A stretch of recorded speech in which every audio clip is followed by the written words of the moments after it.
Come to order.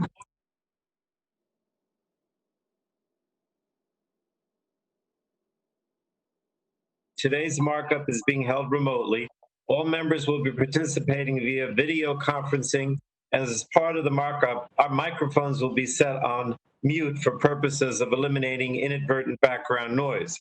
You will need to unmute your microphone each time you wish to speak. Additionally, I ask you to use the raise hand feature of the software platform when you wish to be recognized, including to give an opening statement or to offer an amendment. After you're recognized to speak, please use the lower hand feature of the software platform so that I know that you no longer seek recognition. And during voice votes, you will need to unmute yourself so that we can hear your response. If you'd like to request a recorded vote, please do so immediately after you respond to the voice vote. During recorded votes, you will need to unmute yourself in response to the clerk once your name is called. And documents for the record, amendments, and motions can be sent to Chloe Rodriguez at the email address we've provided to staff. All documents will be entered into the record at the conclusion of the markup. So we'll now go to opening statements, and I'll recognize myself for 3 minutes for an opening statement. Today, the full committee is meeting for our first fully virtual markup to consider the 30 bills I mentioned. These are all consensus bills, which are truly bipartisan, and the details of which have been worked out between myself and the ranking member. Many of these bills were marked up earlier this year in our Energy, Health, and Communications and Technology subcommittees. As our nation continues to suffer from the impacts of COVID-19 and the severe economic downturn, this committee continues to work to provide relief to American people by providing the administration the tools and resources it needs to properly combat the virus and to stimulate the economy. I want to mention that we do not expect recorded votes on any of the bills or amendments, but I will call for a recorded vote on final passage of the first bill. We'll begin this markup by considering 5 energy bills that will improve energy efficiency, promote clean energy, and improve tribal communities' access to affordable, reliable energy sources. I want to focus on legislation introduced by Representatives O'Halloran and Mullen, the Tribal Power Act, which builds on the discussion we held at last week's full committee hearing on the urgent needs of tribal communities by improving access to energy sources that are affordable and reliable. And I thank all the sponsors of these 5 bills for the hard work. Next, the committee is going to consider 17 health bills. As our nation continues to fight the COVID, we will consider legislation that will continue our efforts to better help Americans with their healthcare needs. We'll consider bills that will expand healthcare coverage and access to care, something that is critical, as we learned just yesterday, that more than 5 million Americans have lost their health coverage. We'll also strengthen, we have bills that strengthen mental health parity and provide mental health support to first responders. We'll consider a bipartisan bill that incorporates several standalone pieces of legislation to enhance the capabilities of the Strategic National Stockpile, and will also improve the safety of America's food, drugs, and medical devices. And finally, we will consider 8 vital communication policies to better protect and connect Americans. Representative Engel's Don't Break Up the T-Band Act will ensure first responders can continue to use their radio systems.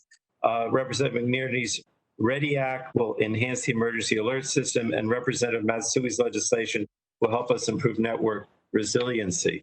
I also want to highlight the subcommittee chairman Doyle and ranking member Lada's Spectrum IT Modernization Act that will improve the sorry state of federal spectrum coordination, and the USA Telecommunications Act that I've worked on with Representatives Guthrie and Matsui and our ranking member Walden, which will facilitate the availability of open wireless network equipment. So I encourage my colleagues to support all 30 of these bills before us today. Now, I'm going to recognize Mr. Walden for 3 minutes, and then each of the ranking members and chairs that have bills under their subcommittee will have 3 minutes. Everyone else will have 1 minute if they choose. And I now recognize Mr. Walden. Well, thank you very much, Mr. Chairman, and I want to thank you for working with us and keeping your word to include bills on the agenda that we were able to reach agreement upon. It would be impossible to speak at length on every important bill before us today, so I will not attempt to do that, but I do want to highlight just a couple of the bills. because we're considering 5 energy bills that would promote and support the deployment of various forms of energy, including energy efficiency, natural gas, and hydropower. As we heard during our hearing last week, access to reliable and affordable energy is a priority for tribes, and the Tribal Power Act would provide resources and support to assist with that. I'm also glad that we're marking up 5 bills that will help address the mental health of Americans impacted by the COVID-19 pandemic. The Suicide Prevention Act would help address the deaths from despair, something that's been exacerbated by the public health crisis that we're in. Other bills we'll discuss would expand telehealth, mental health care services as well. I'm pleased we were able to work together on the Strengthening America's Strategic National Stockpile Act of 2020. This bill gives new authorities to the SNF so that it's better equipped for the future. Another bill would improve the safety of America's medical product supply chain. H.R. 5663 would protect Americans from dangerous counterfeit medical devices by extending FDA's administrative destruction authority, something as we know is critical, as we've seen during the pandemic. This pandemic has also highlighted the need to find additional ways to secure America's drug supply chain, and legislation we'll consider today is a critical piece of that puzzle. We will also discuss bills to help alleviate barriers to treatments, to continue immunosuppressive drug coverage under the Medicare program, strengthen mental health parity, and the Benny's Act to make seniors more aware of their Medicare eligibility options, including Medicare Advantage, which is an important option in my state of Oregon. Finally, we all know Americans across the country are relying more than ever on the internet for their daily activities, and we must ensure networks are secure and accessible. We also are considering many important bills to improve cybersecurity, update our spectrum management infrastructure, promote diversity in the media. I'm glad we're considering the USA Telecommunications Act, which would establish a grant program at NTIA for the deployment of open radio access network technologies to better source our communications networks. This technology has the promise to provide us with trusted, cost-effective alternatives to options like Huawei and ZTE. So I'm glad we're able to come together in a bipartisan way on these important bills, and I yield back the balance of my time, Mr. Chairman. Thank you, Mr. Walden. Next, I'm going to recognize Mr. Rush, the chairman of the Subcommittee on Energy, for 3 minutes.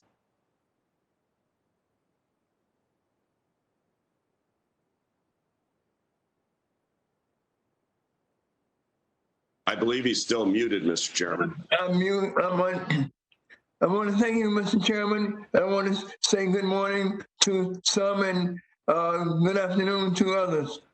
Today, the Committee on Energy and Commerce demonstrates its commitment to continuing its vital work during these most unprecedented times. During the past weeks, the committee has held numerous hearings and received expert witness testimony on a variety of topics. In the Subcommittee on Energy alone, we have held 2 hearings to discuss the state of the energy sector with 2 different secretaries of energy, as well as other valuable witnesses. Today, we will move 30 pieces of legislation out of committee, most of which are bipartisan. These proposals include several from members of the Subcommittee on Energy.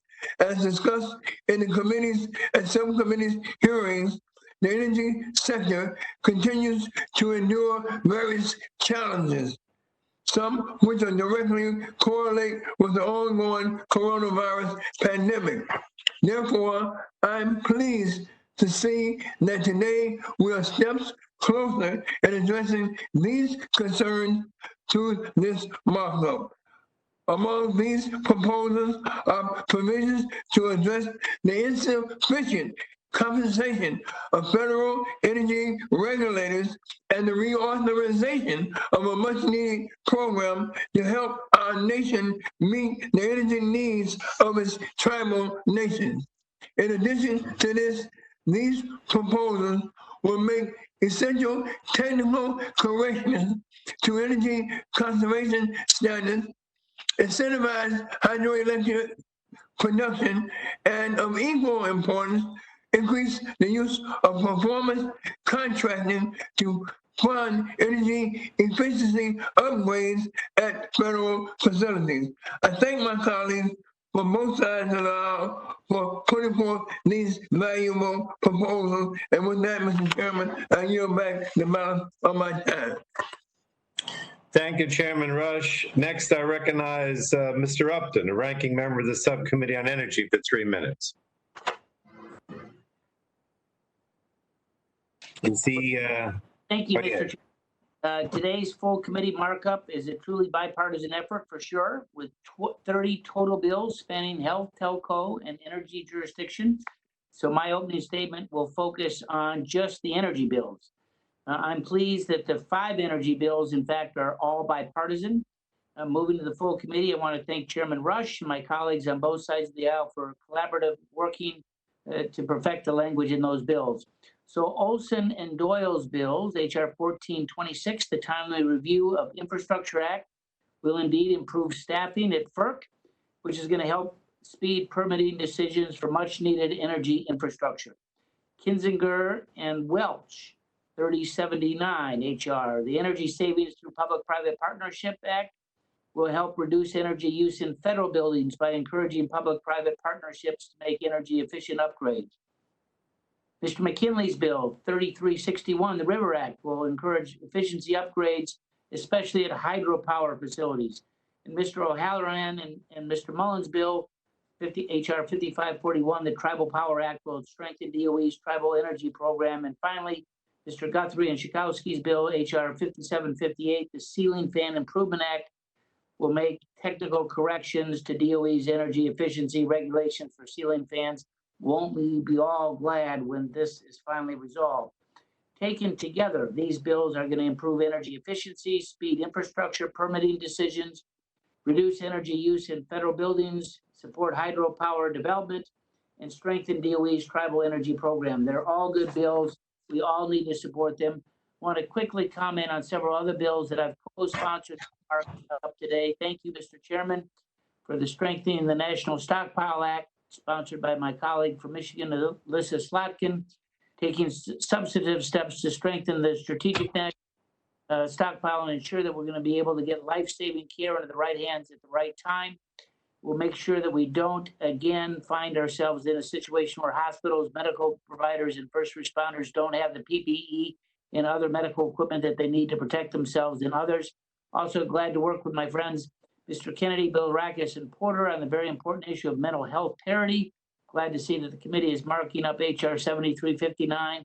Mental health is just as important as physical health, and this bill will ensure the enhanced mental health benefits go to those who need them. And with that, Mr. Chair, I yield back my time. Thank you, Mr. Upton. Next we go to Ms. Eshoo, Chairwoman of the Subcommittee on Health, for 3 minutes. Good morning, Mr. Chairman and colleagues. It's a pleasure to be with all of you today. This is a very large markup, 30 bills, and I'm very proud that 17 of them come out of the Health Subcommittee. So we continue to be a workhorse committee. We're going to address many issues relative to COVID, but also other issues that existed before the pandemic began. All are needed, and all of them are going to improve the lives of the American people. Importantly, we'll mark up 6 bills that address the mental health crisis in our country today, exacerbated by the pandemic and the economic recession. We have legislation that addresses the recent spike in suicides, the proven benefit of telehealth for mental health care, and coverage parity. We heard our former colleague, Patrick Kennedy, testify eloquently on that very issue. So I'm very pleased that we have all of these bills before us. We'll consider 5 bipartisan bills to improve the quality of America's drugs, our devices, and the strategic national stockpile of medical supplies. These bills are very important due to the high demand for quality medical supplies during the COVID pandemic. We have 3 bipartisan bills aimed to prevent what I think is the single greatest tragedy a family can experience, the death of a child. By preventing serious allergic reactions and better investigating the tragic mystery of unexplained infant and child death. These bills are going to help save the precious lives of children in our country. Several bills reform Medicare and Medicaid programs. The Bennies Act updates the Medicare Part B enrollment process for the first time in 50 years. First time in 50 years. I'm also proud to have co-led legislation which closes the gap that causes kidney transplant recipients to lose their Medicare coverage 36 months after transplant. This policy is estimated to save 375 kidney transplants this year. We're also considering the Emergency Reporting Act, which I'm proud to co-lead with my pal, Congresswoman Matsui. The bill requires the FCC to hold field hearings after disasters. That's it. It's not just a bunch of words. It's really necessary. And this, among other important provisions, which I've long called for. I'm also proud to sponsor the USA Telecommunications Act, which promotes Open RAN to improve the cybersecurity of our wireless networks. So I think we have 30 bills that are bursting with common sense. They're all bipartisan, but they're all going to improve the lives of the American people, my colleagues, both during this pandemic and long after. And I urge everyone to support them. And with that, I'll yield back. Thank you. Thank you, Ms. Eshu. I now recognize Dr. Burgess, Ranking Member of the Subcommittee on Health, for 3 minutes. I thank the chair, and today's markup includes several important bills. We've moved some through the Health Subcommittee, but these bills do span our healthcare jurisdiction from to suicide, to addressing sudden infant death syndrome, to paving the road to more continuous manufacturing of pharmaceuticals within our shores. We're moving these bills in the midst of an unprecedented public health crisis. In fact, the reauthorization of the Pandemic All Hazard Preparedness Act occupied both the last Congress and this Congress and was signed into law just after the 100th anniversary of the 1918 Spanish influenza. And you know, at that time, we really never could have predicted that a pandemic would alter the world the way this coronavirus has. It has shocked our healthcare system, shocked our supply chains, and we've already learned that we need to make some changes. HR 7574 increases the authorization of the Strategic National Stockpile, which makes much needed revisions to allow a more robust and nimble response. The bill is comprised of policies championed by many members of this committee and informed by conversations with people such as the former director of the Strategic National Stockpile, Greg Burrell. Other bills will help deliver safe and effective pharmaceuticals and medical devices to Americans, such as Representative Guthrie's HR 5663, the Safeguarding Therapeutics Act, HR 4712, the Fairness and Orphan Drug Exclusivity Act, and 4866, the National Centers of Excellence in Continuous Manufacturing. In the wake of this novel coronavirus outbreak, it is important that our supply chain, our pharmaceutical manufacturing, and medical devices that are available are all safe. These pieces of legislation are important to public health protection by allowing the Secretary of Health and Human Services to destroy certain counterfeit medical devices, protecting orphan drugs, and improving continuous manufacturing capabilities. I am especially grateful for the inclusion of HR 5534, the comprehensive immunosuppressive drug coverage for kidney transplants. This has been going on for over a decade. While Medicare allows certain individuals with end-stage renal disease to enroll in Medicare and will cover a patient's kidney transplant, Medicare stops covering the immunosuppressive drugs after 36 months. Without these drugs, kidney transplant patients' immune systems could reject their donated kidney and send them right back to dialysis. A kidney transplant, after all, is an investment in a patient's future health and their future quality of life, and we should protect that investment by covering these anti-rejection drugs past the 36 months that they currently are covered. This bill would do just that, and I look forward to advancing it through the full committee to the House floor. I thank the chairman for the recognition, and I'll yield back. Thank you, Dr. Burgess. Now we're going to go to Mr. Doyle, Chairman of the Subcommittee on Communications and Technology, for 3 minutes. Thank you, Mr. Chairman, for holding this markup today. I want to say, despite being Chairman of Communications and Technology, I take no blame for any technical difficulties we may experience today. There are 8 bills in our subcommittee. They're all very good bills. They're all bipartisan. I want to thank my ranking member, Bob Latta, for working with me on that. And to end by saying, as much as I love you all, I'd rather not spend the entire day with you, so I will yield back and urge my colleagues to be equally brief. I yield back. 30 seconds. You used 30 seconds. Next week, thank you, Mr. Doyle. Next, we go to Mr. Latta, ranking member of the Subcommittee on Communications and Technology, for opening statement for 3 minutes. Well, thanks, Mr. Chairman, and I'm not sure I'm going to be able to beat my chairman on this one, but I appreciate the markup today, and we are considering many of the bills during our last Communication Technology Subcommittee markup. And for those that we did not, I'm glad that we are able to work together in a bipartisan manner to address these important issues. Notably, we'll be considering H.R. 7310, the Spectrum IT Modernization Act, which will preserve and improve NTIA's role managing all federal spectrum, and H.R. 6624, the USA Telecommunications Act, which will help facilitate the entry of more trusted vendors in the 5G marketplace. I'm pleased that we are also considering H.R. 4194, the National Suicide Hotline Designation Act. Since the last markup, the COVID-19 crisis has presented all Americans with unprecedented challenges. It has also demonstrated the need for increased access to mental health services. Designating the 988 dialing code to provide a quick, easy to remember number to access mental health services will provide a vital tool to help prevent suicide across the country. Also, we're considering Ms. Matsui's H.R. 5918, the Emergency Reporting Act, which we've worked to improve since the subcommittee markup. This bill will require the FCC to evaluate ways to improve response to natural disasters by improving network outage reporting and ensuring that those outages are reported to 911 centers.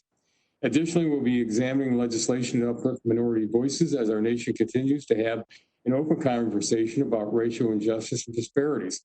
We'll be considering Mr. Long's Media Diversity Act, which will require the FCC to study in its annual communications marketplace report barriers to entry for women and minorities. Lastly, in the telecommunications space, we'll be reviewing a resolution from Ms. Deming that calls for Congress to commit to promoting media diversity and pledging to work with media entities and diverse stakeholders to develop common ground solutions to eliminate barriers to media diversity. I support this measure and look forward to continuing to work with diverse stakeholders and media entities to breathe life into resolution in order to enact meaningful solutions. These are just a few of the pieces of legislation we're going to consider, Mr. Chairman. I appreciate today's markup, and I yield back. Thank you, Mr. Latta. So now we're going to go try to go by seniority, recognizing any other member who would like to speak for 1 minute. But I would ask you to raise your hand. I don't mean raise your hand physically. I mean, you know, with the internet. If you could raise your hand to show that you would like to make a 1 minute opening, and then we'll try to do it by seniority based on who's got their hand up. All right, just wait a couple minutes to see who's wants to be recognized. Okay, I can't find that. Oh, yeah. Sam? All right, next, so first I see Ms. Schakowsky, recognized for 1 minute. Got me? Okay, I'm so proud to sponsor one bill under consideration today, H.R. 5758, the Ceiling Fan Improvement Act, along with Representative Guthrie. And I'd like to thank Representative Guthrie and Chairman Rush for helping to move this bill forward. This is a bipartisan bill and provides an important fix to an energy conservation rule for ceiling fans and highlights how we need legislation, big and small, to tackle the climate crisis.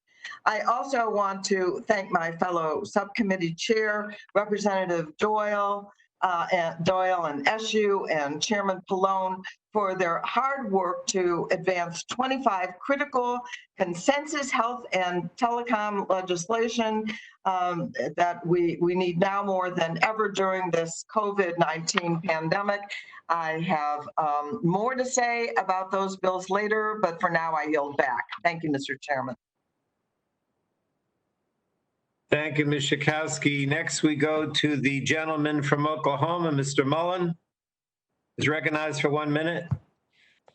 Thank you, Mr. Chairman and Ranking Member Walden. I'm pleased to see HR 5541, the Tribal Power Act, included in today's markup. Too often, Indian country gets left behind in energy development. The Tribal Power Act will reauthorize the Department of Energy Indian Energy Education Planning and Management Assistant Program. This bill will get tribes the strategic help they need to capitalize on the infrastructure that they have. From 2010 to 2017, this program invested in more than $62.5 million in nearly 160 tribal projects. I have long been a supporter of economic benefits for American energy and what it brings to our communities. So as sovereign nations, tribes should also have the ability to choose and deploy the kind of energy that best works for them. This program will help with that, and I'm very proud to co-lead this. And I want to say thank you to my colleague from Arizona, Mr. Holleran. Sorry, guys, I'm trying to get that right, for helping us with this. Without his help, I don't think this would be possible. With that, I'll yield back. Thank you. Next, I see Mr. Peters, the gentleman from California. Scott Peters, recognized for 1 minute. Thank you, Mr. Chairman. I just wanted to signal my support for 2 bills on the agenda today, the River Act and the USA Telecommunications Act. As Congress responds to the climate crisis, we have to support emission-free, reliable energy generation from hydropower by maximizing the clean energy of existing hydropower operations and encouraging new generation on non-powered dams. And that's what the River Act, and that's why I support it. That's what it does. Regarding the USA Telecommunications Act, Congress has to address the broadband needs of America's future telecom infrastructure, particularly through the deployment of advanced networks such as O-RAN 5G networks. This bill will help support the innovators creating this new technology by helping it get to the people who need it, particularly during the current pandemic, when more people than ever are participating in telework and online learning. This innovation needs our support, which is why I will vote in favor of this bill. And Mr. Chairman, that's all I got. I'll yield back. Thank you, Mr. Peters. Does anyone else seek recognition to make an opening statement? Mr. Scalise is recognized for 1 minute.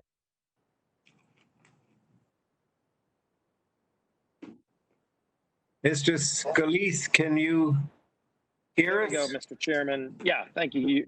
You picking that up? Okay. Appreciate everybody doing the really good work that's been done to come together on some really important issues. I know what we're doing to harden our telecommunications infrastructure is so important. Clearly, we've seen threats from China and other countries to attack our internet capabilities. You see a build out of 5G, and you see people working more at home. Rural broadband, of course, becomes a bigger issue, but making sure that we're protecting our telecommunications network has never been more important. And so I'm glad that we've been working to finally address that in a stronger way. Also, what we're doing on the national stockpile is so important. We've seen how the national stockpiles worked effectively. I was with Vice President Pence yesterday, and our governor was meeting with the vice president and his team, talking about how the stockpile has been used to get PPE to our hospitals when we needed it. We've seen spikes in New Orleans and other parts of Louisiana, and the stockpile was used effectively to get those vital supplies where we needed them, when we needed them, and the president's and vice president's team have been very effective on that. So getting those reports in a more definitive way here to Congress through FEMA and the national stockpile is going to be important so that we can better help work with the administration to manage and ensure that it can meet our needs. So with that, Mr. Chairman, appreciate the work that's been done, and I yield back. Thank you, Mr. Scalise. Good to see you. Continue. Anyone else seek recognition? I don't see. Elliot, Mr. Engel is recognized for 1 minute. The gentleman from New York. Thank you for holding today's markup and for including my T-band legislation in the Safeguarding Therapeutics Act, which I wrote with Congressman Guthrie. As I've said before, the T-band supports vital public safety radio communications among our first responders. But thanks to a provision in the law passed back in 2012, the FCC is required to reallocate and auction the T-band spectrum used by the private sector in the year 2021. We cannot let that happen. It would endanger crucial public safety communications in my district, in Westchester and the Bronx, and in major metropolitan areas across the country. A report by the GAO noted that relocating T-band users to other bands of spectrum would cost between $5 and $6 billion. The cost of the New York area alone would be $1.4 billion. And for many T-band users, alternative bands of spectrum are limited or non-existent. I don't usually agree with FCC Chairman Pai, but we agree on this issue. In December 2019, he wrote, "The agency has extensively analyzed the T-band and concluded that moving forward is not viable. I'm calling on Congress to repeal the T-band mandate. I'm hoping that Congress can resolve this matter without delay." That's a quote from him. The GAO agreed, reporting that Congress' T-band mandate is not workable and could deprive first responders of their current ability to communicate by radio. So I'm delighted that we are going to mark up this today, and I want to thank the chairman for giving me time. Thank you, Mr. Engel. I don't see anyone else, but if you want to, you could raise your hand physically, or you could just, if you're having trouble, just unmute and say you want to speak. Otherwise, we're going to conclude with the opening statements. Okay. That concludes the opening statements. Pursuant to committee rules, members' written opening statements will be made part of the record. Please submit written opening statements electronically to the email address we've provided.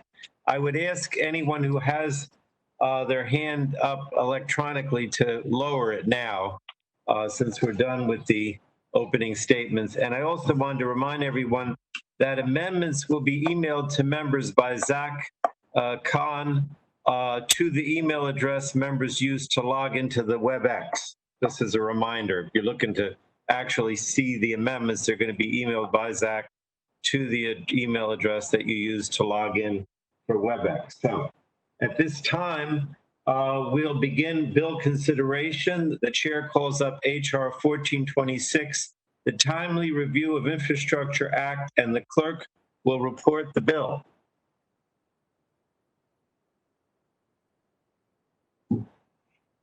Sharon? Sharon, you have to unmute. She's still muted. Sharon, you got to unmute.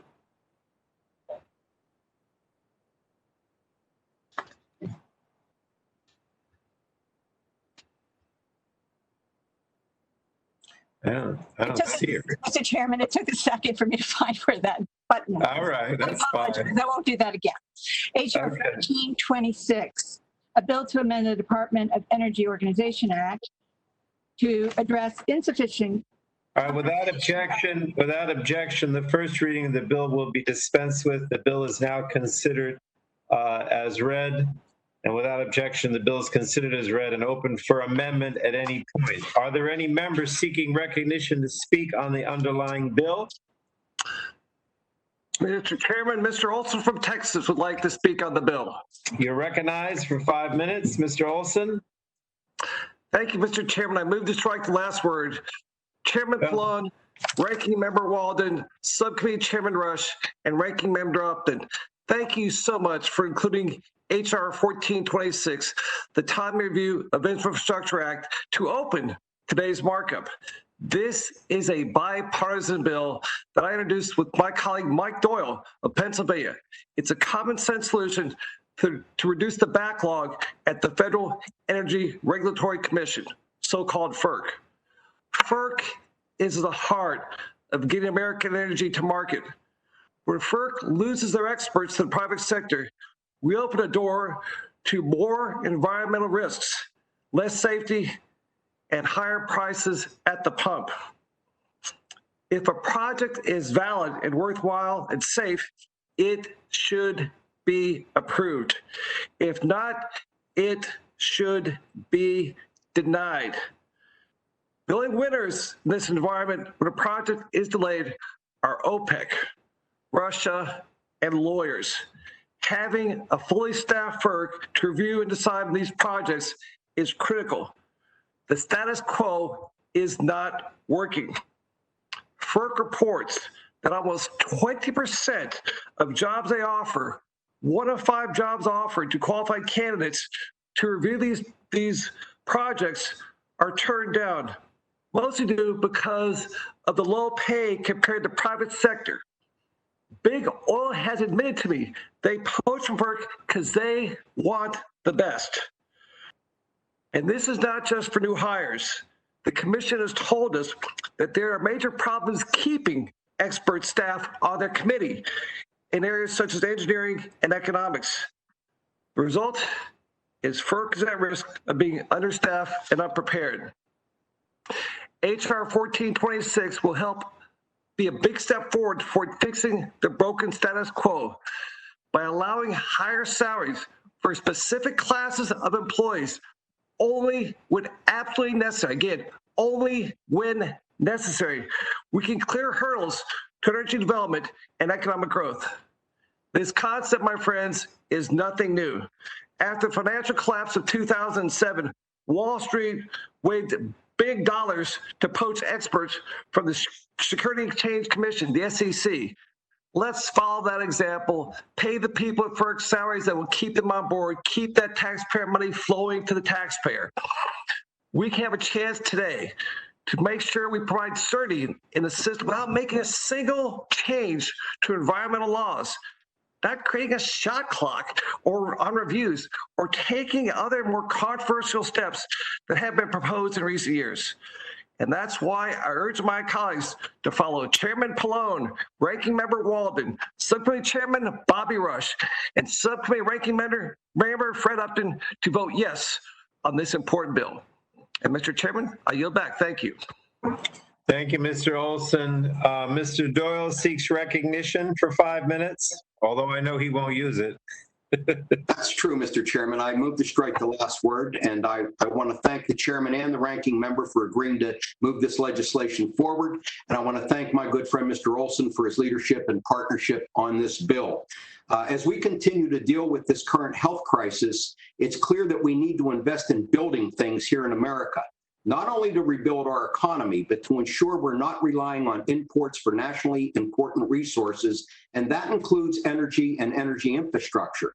Now more than ever, we need to be investing in our domestic energy infrastructure so our economy can recover and we can build a sustainable and secure energy future.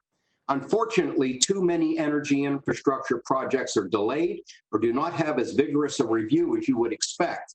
And that is due to the fact that FERC, which is responsible for reviewing proposed projects, cannot hire and retain enough qualified engineers for the simple reason that salaries in the private sector are too high to compete under the current pay scale limits at FERC. The lack of engineers not only doesn't allow FERC to fully and robustly do its work, but it's a barrier to communities benefiting from good paying jobs the construction of these projects provide, which is sorely needed right now. If we want FERC to ensure that projects that come up for review now and in the future are stringently but quickly reviewed, then we must pay for the engineers who review the applications and make their salaries more competitive. Our bill will do just that. PERC Chairman Chatterley has stated his support for this legislation, and getting this fix done now will also ensure that PERC has the proper staff in place as we move towards our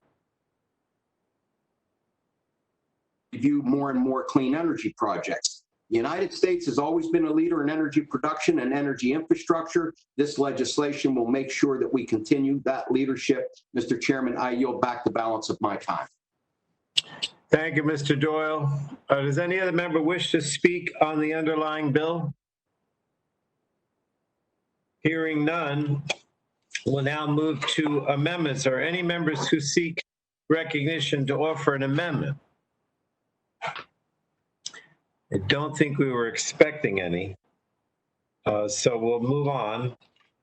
I would like to have a recorded vote on this one. So if someone could ask for a recorded vote at this time. Request a recorded vote. Thank you, Ms. Deguette. A recorded vote is ordered. Please unmute yourself to respond to the clerk once your name is called. Those in favor of reporting HR 1426 to the House will say aye. Those opposed, Aye. No, this is not a voice vote. We're going to do it as this will be this is the only recorded vote I think we'll have. So those in favor will say aye. Those opposed will say no, and the clerk shall call the roll. Mr. Rush. Aye. Mr. Rush votes aye. Ms. Eshu. Aye. Ms. Eshu votes aye. Mr. Engel. Aye. Mr. Engel votes aye. Ms. Deguette. Aye. Ms. Deguette votes aye. Mr. Doyle. Doyle votes yes. Mr. Doyle, aye. Mr. Kowski. Aye. Mr. Kowski, aye. Mr. Butterfield. Butterfield votes aye. Mr. Butterfield votes aye. Ms. Matsui. Aye. Ms. Matsui, aye. Ms. Castor. Aye. Ms. Castor votes aye. Mr. Sarbanes. Sarbanes votes aye. Sarbanes, aye. Mr. McNerney. McNerney votes aye. McNerney votes aye. Mr. Welch. Aye. Mr. Welch, aye. Mr. Lujan. Mr. Lujan votes aye. Mr. Lujan, aye. Mr. Tonko. Mr. Tonko votes aye. Tonko, aye. Ms. Clark.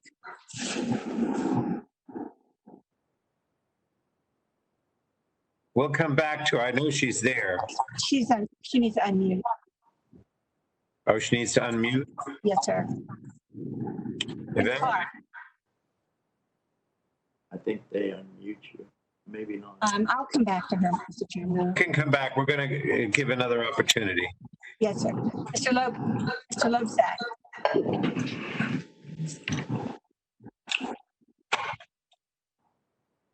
Mr. Loebsack. All right, keep going. We're going to come back. Schrader. Schrader votes aye. Schrader, aye. Mr. Kennedy. No. Mr. Kennedy votes no. No. Wow. Mr. Cardenas. Aye. Mr. Cardenas votes aye. Mr. Ruiz. Aye. Mr. Ruiz votes aye. Mr. Peters. Peters votes aye. Mr. Peters, aye. Mrs. Dingle. Votes aye. Mrs. Dingle, aye. Mr. Vesey.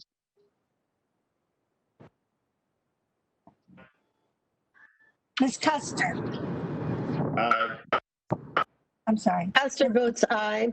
Ms. Custer votes aye. Ms. Kelly. Aye. Ms. Kelly votes aye. Ms. Berrigan. No. Ms. Berrigan, no. Mr. McEachin.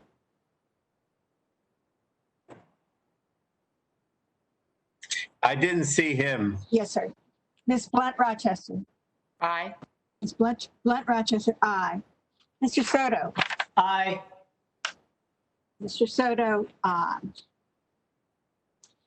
Mr. O'Halloran. Aye. Mr. O'Halloran votes aye. Mr. Walden. Walden votes aye. Mr. Walden votes aye. Mr. Upton. Upton votes aye. Mr. Upton, aye. Mr. Shimkus. Shimkus votes aye. Mr. Shimkus, aye. Mr. Burgess.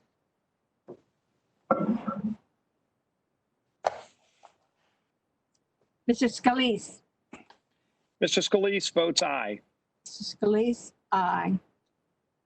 Mr. Latta. Latta votes aye. Mr. Latta votes aye. Mrs. Rogers. Rogers votes aye. Mrs. Rogers, aye. Mr. Guthrie. Aye.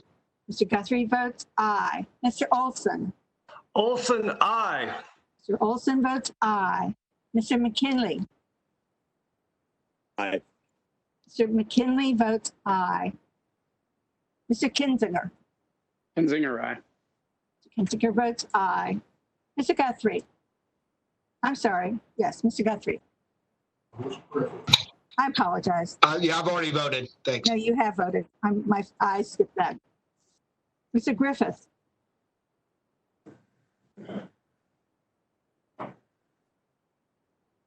Mr. Bilirakis. Votes aye. Mr. Bilirakis votes aye. Mr. Johnson.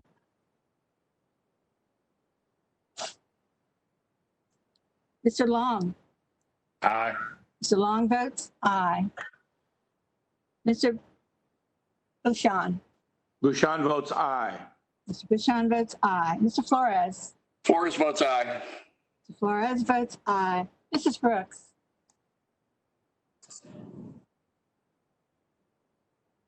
Mr. Mullen. Aye. Mr. Mullen, aye. Mr. Hudson. Aye. Mr. Hudson, aye. Mr. Wahlberg. Wahlberg votes aye. Mr. Wahlberg, aye. Mr. Carter. Mr. Duncan. Duncan votes aye. Mr. Duncan, aye. Mr. Giaforte. Gianforte votes aye. Mr. Giaforte votes aye. Mr. Pallone. Votes aye. Mr. Chairman, I can go through and read those. Yeah, let's go through a second round with the people that have not been recorded. Yes, sir. Ms. Clark. Ms. Clark votes no. Ms. Clark votes no. Mr. Loebsack.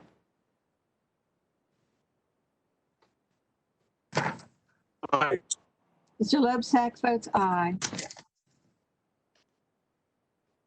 Mr. Vesey. Aye. Mr. Vesey votes aye. Mr. McEachin. I don't think he's here. Yes, sir. Mr. Burgess. Aye. Mr. Burgess votes aye. Mr. Griffith. Mr. Johnson.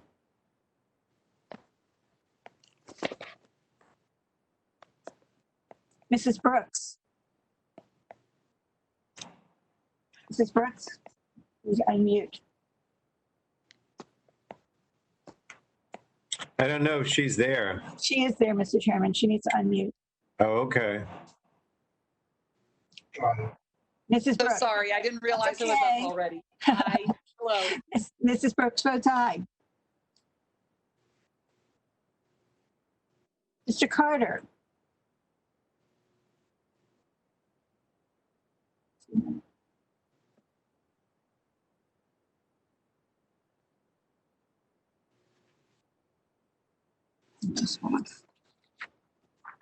That completes the roll call, Mr. Chairman. All right, let me just ask one more time. Is there any other member that still needs to record their vote? Mr. Chairman, G.K. Butterfield, am I recorded?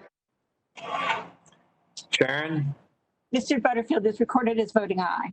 Thank you. Mhm. Does any other member still wish to be recorded? Does anyone wish to change his or her vote? If not, the clerk will report the tally.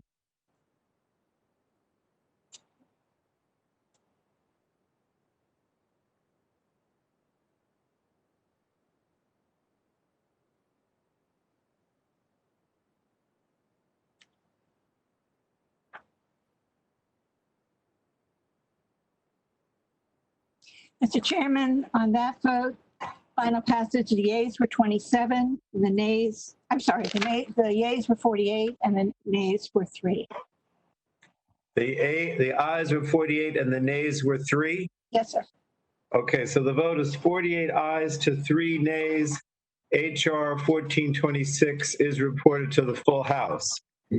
Thank you all. Now, that was the only recorded vote we expect. I mean, obviously, if someone wants to call it, they can, but that's the only one we expect. So now we're going to go to HR 3079. The chair calls up HR 3079, the Energy Savings Through Public-Private Partnerships Act of 2019, and the clerk will report the bill. HR 3079, a bill to amend the National Energy Conservation Policy Act to encourage the... Without objection, the first reading of the bill will be dispensed with. The bill is now considered as read. And without objection, the bill is considered as read and open for amendment at any point. Are there any members seeking recognition to speak on the underlying bill, HR 3079? Mr. Chairman, Yes. this is Kinzinger. Move to strike the last word. Mr. Kenninger is recognized for 5 minutes. Well, thank you, Mr. Chairman, and I want to thank my friend from Vermont for continuing to work with me and other members on this committee in a bipartisan fashion. The federal government is the largest consumer of energy in the U.S., spending over $6 billion annually in energy cost. Energy savings performance contracts and utility energy service contracts are a proven way for the federal government to reduce energy use, create private sector jobs, and save taxpayer money. Under an ESPC or a UESC, the private sector agrees to upgrade the energy efficiency and resiliency of government facilities at no upfront cost to the government. The companies then paid through the savings that result from the government's decreased utility bill. Performance contracts were first authorized by Congress in the early 90s and have helped facilitate significant private sector investment in federal building improvements. In fact, in the past 15 years, there's been over $8 billion of private sector funding invested in this effort. This legislation provides benefits for taxpayers, the environment, and the economy. It doesn't really get much better than that. Mr. Welch and I have worked on this bill together for years now, and I really hope we're able to get it over the finish line this Congress. Today's markup is an important step in that direction. Again, thank you to Mr. Welch, to the chairman, everybody for your support, and I yield back. Thank you. Next, I see Mr. Rush seeks recognition, recognized for 5 minutes. Well, thank you, Mr. Chairman. The move to strike the last word. Mr. Chairman, just yesterday, the Secretary of Energy and I discussed the importance of the federal government's leadership in pursuing both energy efficient and renewable energy technologies. The Federal Energy Management Program and the Energy Savings Performance Contracts for federal agencies are an important part of ensuring that the federal government meets these goals. However, if the federal government does not implement these evaluations, it is not likely to make any progress. Therefore, Mr. Chairman, I applaud my colleagues, the gentleman from Vermont and the great state of Illinois, Congressman Welch and Kinzinger, for bringing forth H.R. 3079, the Energy Savings Through Public Partnership Act, which will require agencies to implement the energy efficiency measures that are required that are provided and put the federal government where it should be in the lead on energy efficiency technology implementation. That said, Mr. Chairman, this is an essential step in the right direction, and with that, I yield back the balance of my time. Thank you, Mr. Rush. Next, I see Mr. Olson seeks recognition for 5 minutes. No, sir, yield back. I'm clean. All right. Are there any other members? Mr. Welch seeks. Very briefly, consistent with the Doyle rule, we have enormous work to do and enormous savings to be made if we continue the aggressive effort on energy efficiency, particularly in federal buildings. And it's a great area of bipartisan cooperation and immense public benefit and environmental benefit as well. So I want to thank all the members of the committee and my colleague on this bill, Mr. Kinzinger, for the really excellent work. And I yield back. Thank you, Mr. Welch. Does anyone else seek recognition on the underlying bill, HR 3079? Hearing none. Do we have any amendments? Bipartisan, partisan amendments? I don't think we were expecting any. So the question now occurs on favorably reporting HR 3079 to the full House. Please unmute yourself so that we may hear your response to the voice vote. All those in favor of reporting HR 3079 to the House will signify aye. Aye. All those opposed will signify by saying no. The opinion of the chair, the ayes have it. And HR 3079 is reported to the full House. The next bill we have is HR 3361. The chair calls up HR 3361, the Reliable Investment in Vital Energy Reauthorization Act, and the clerk will report the bill.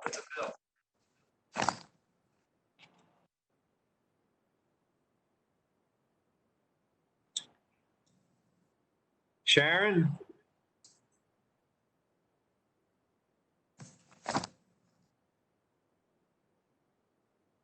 Apologies, Mr. Chairman.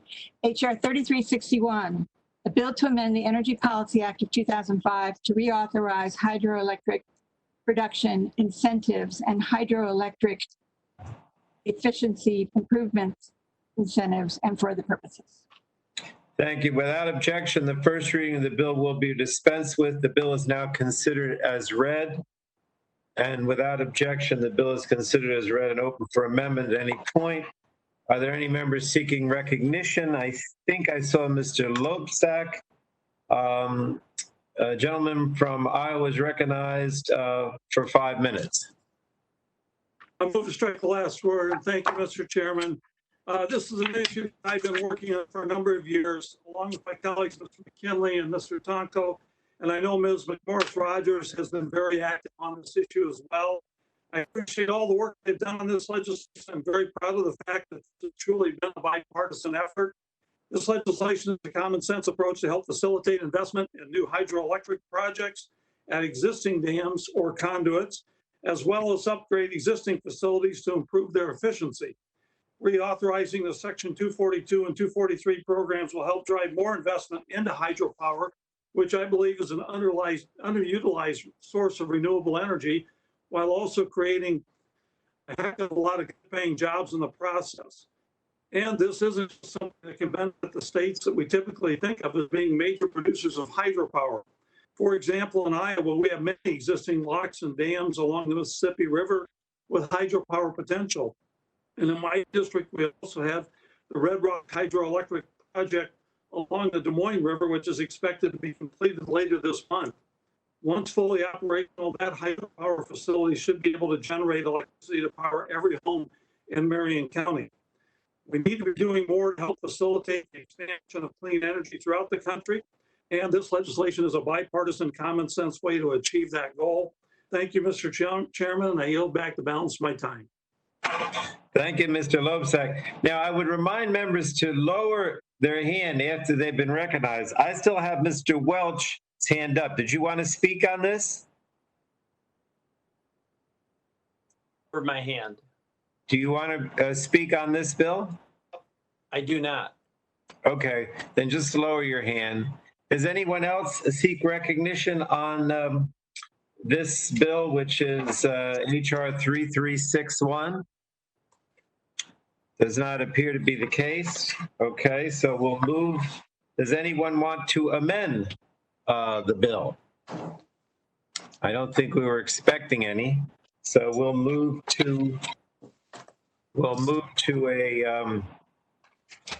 to the vote. The question now occurs on favorably reporting HR 3361 to the full House. Again, please unmute yourself so that we may hear your response to the voice vote. We're ready. All those in favor of reporting HR 3361 to the full House will signify by saying aye. Aye.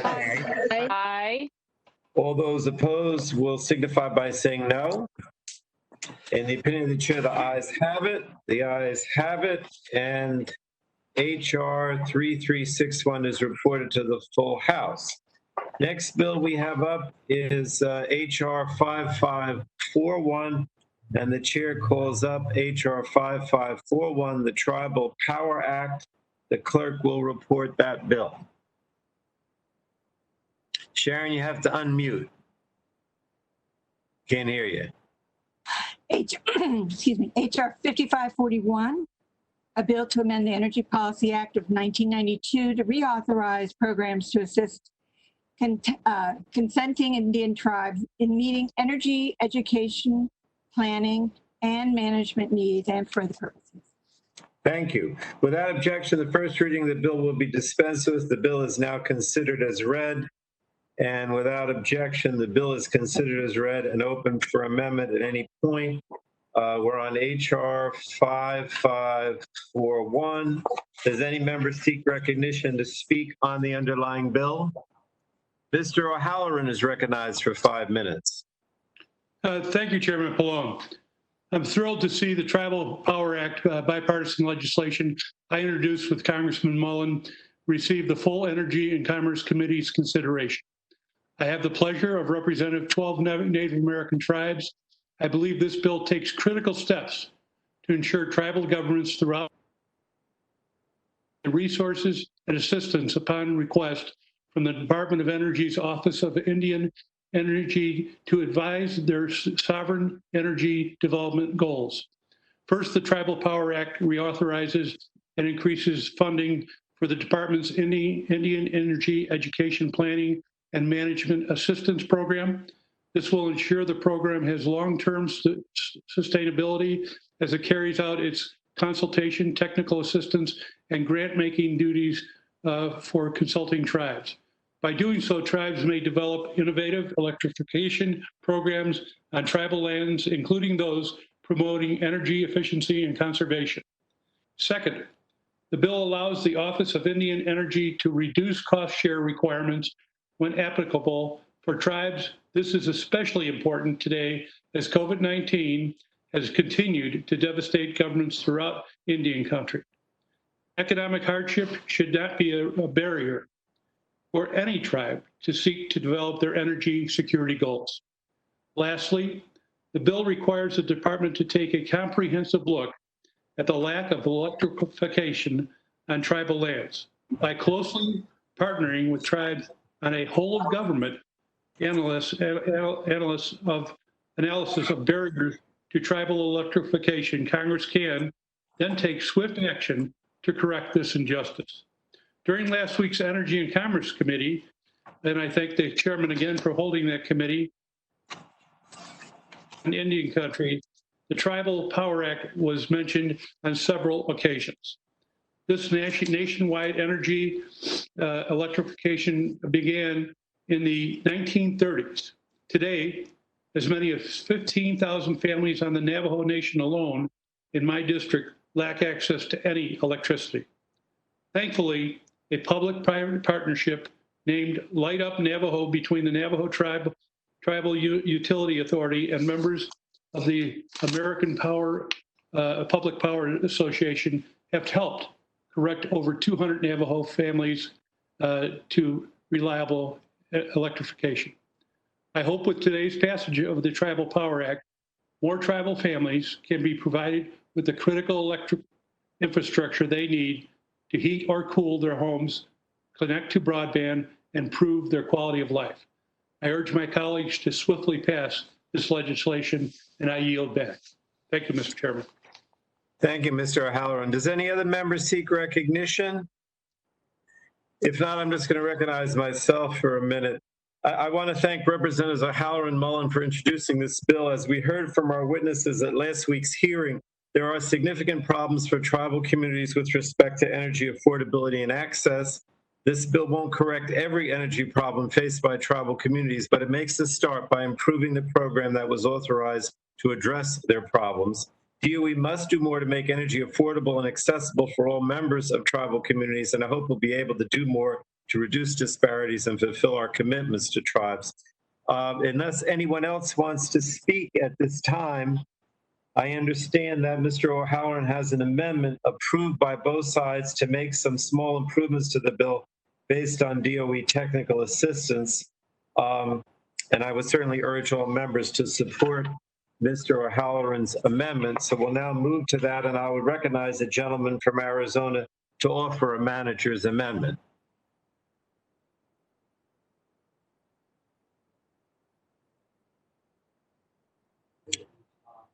Tom, I don't see you.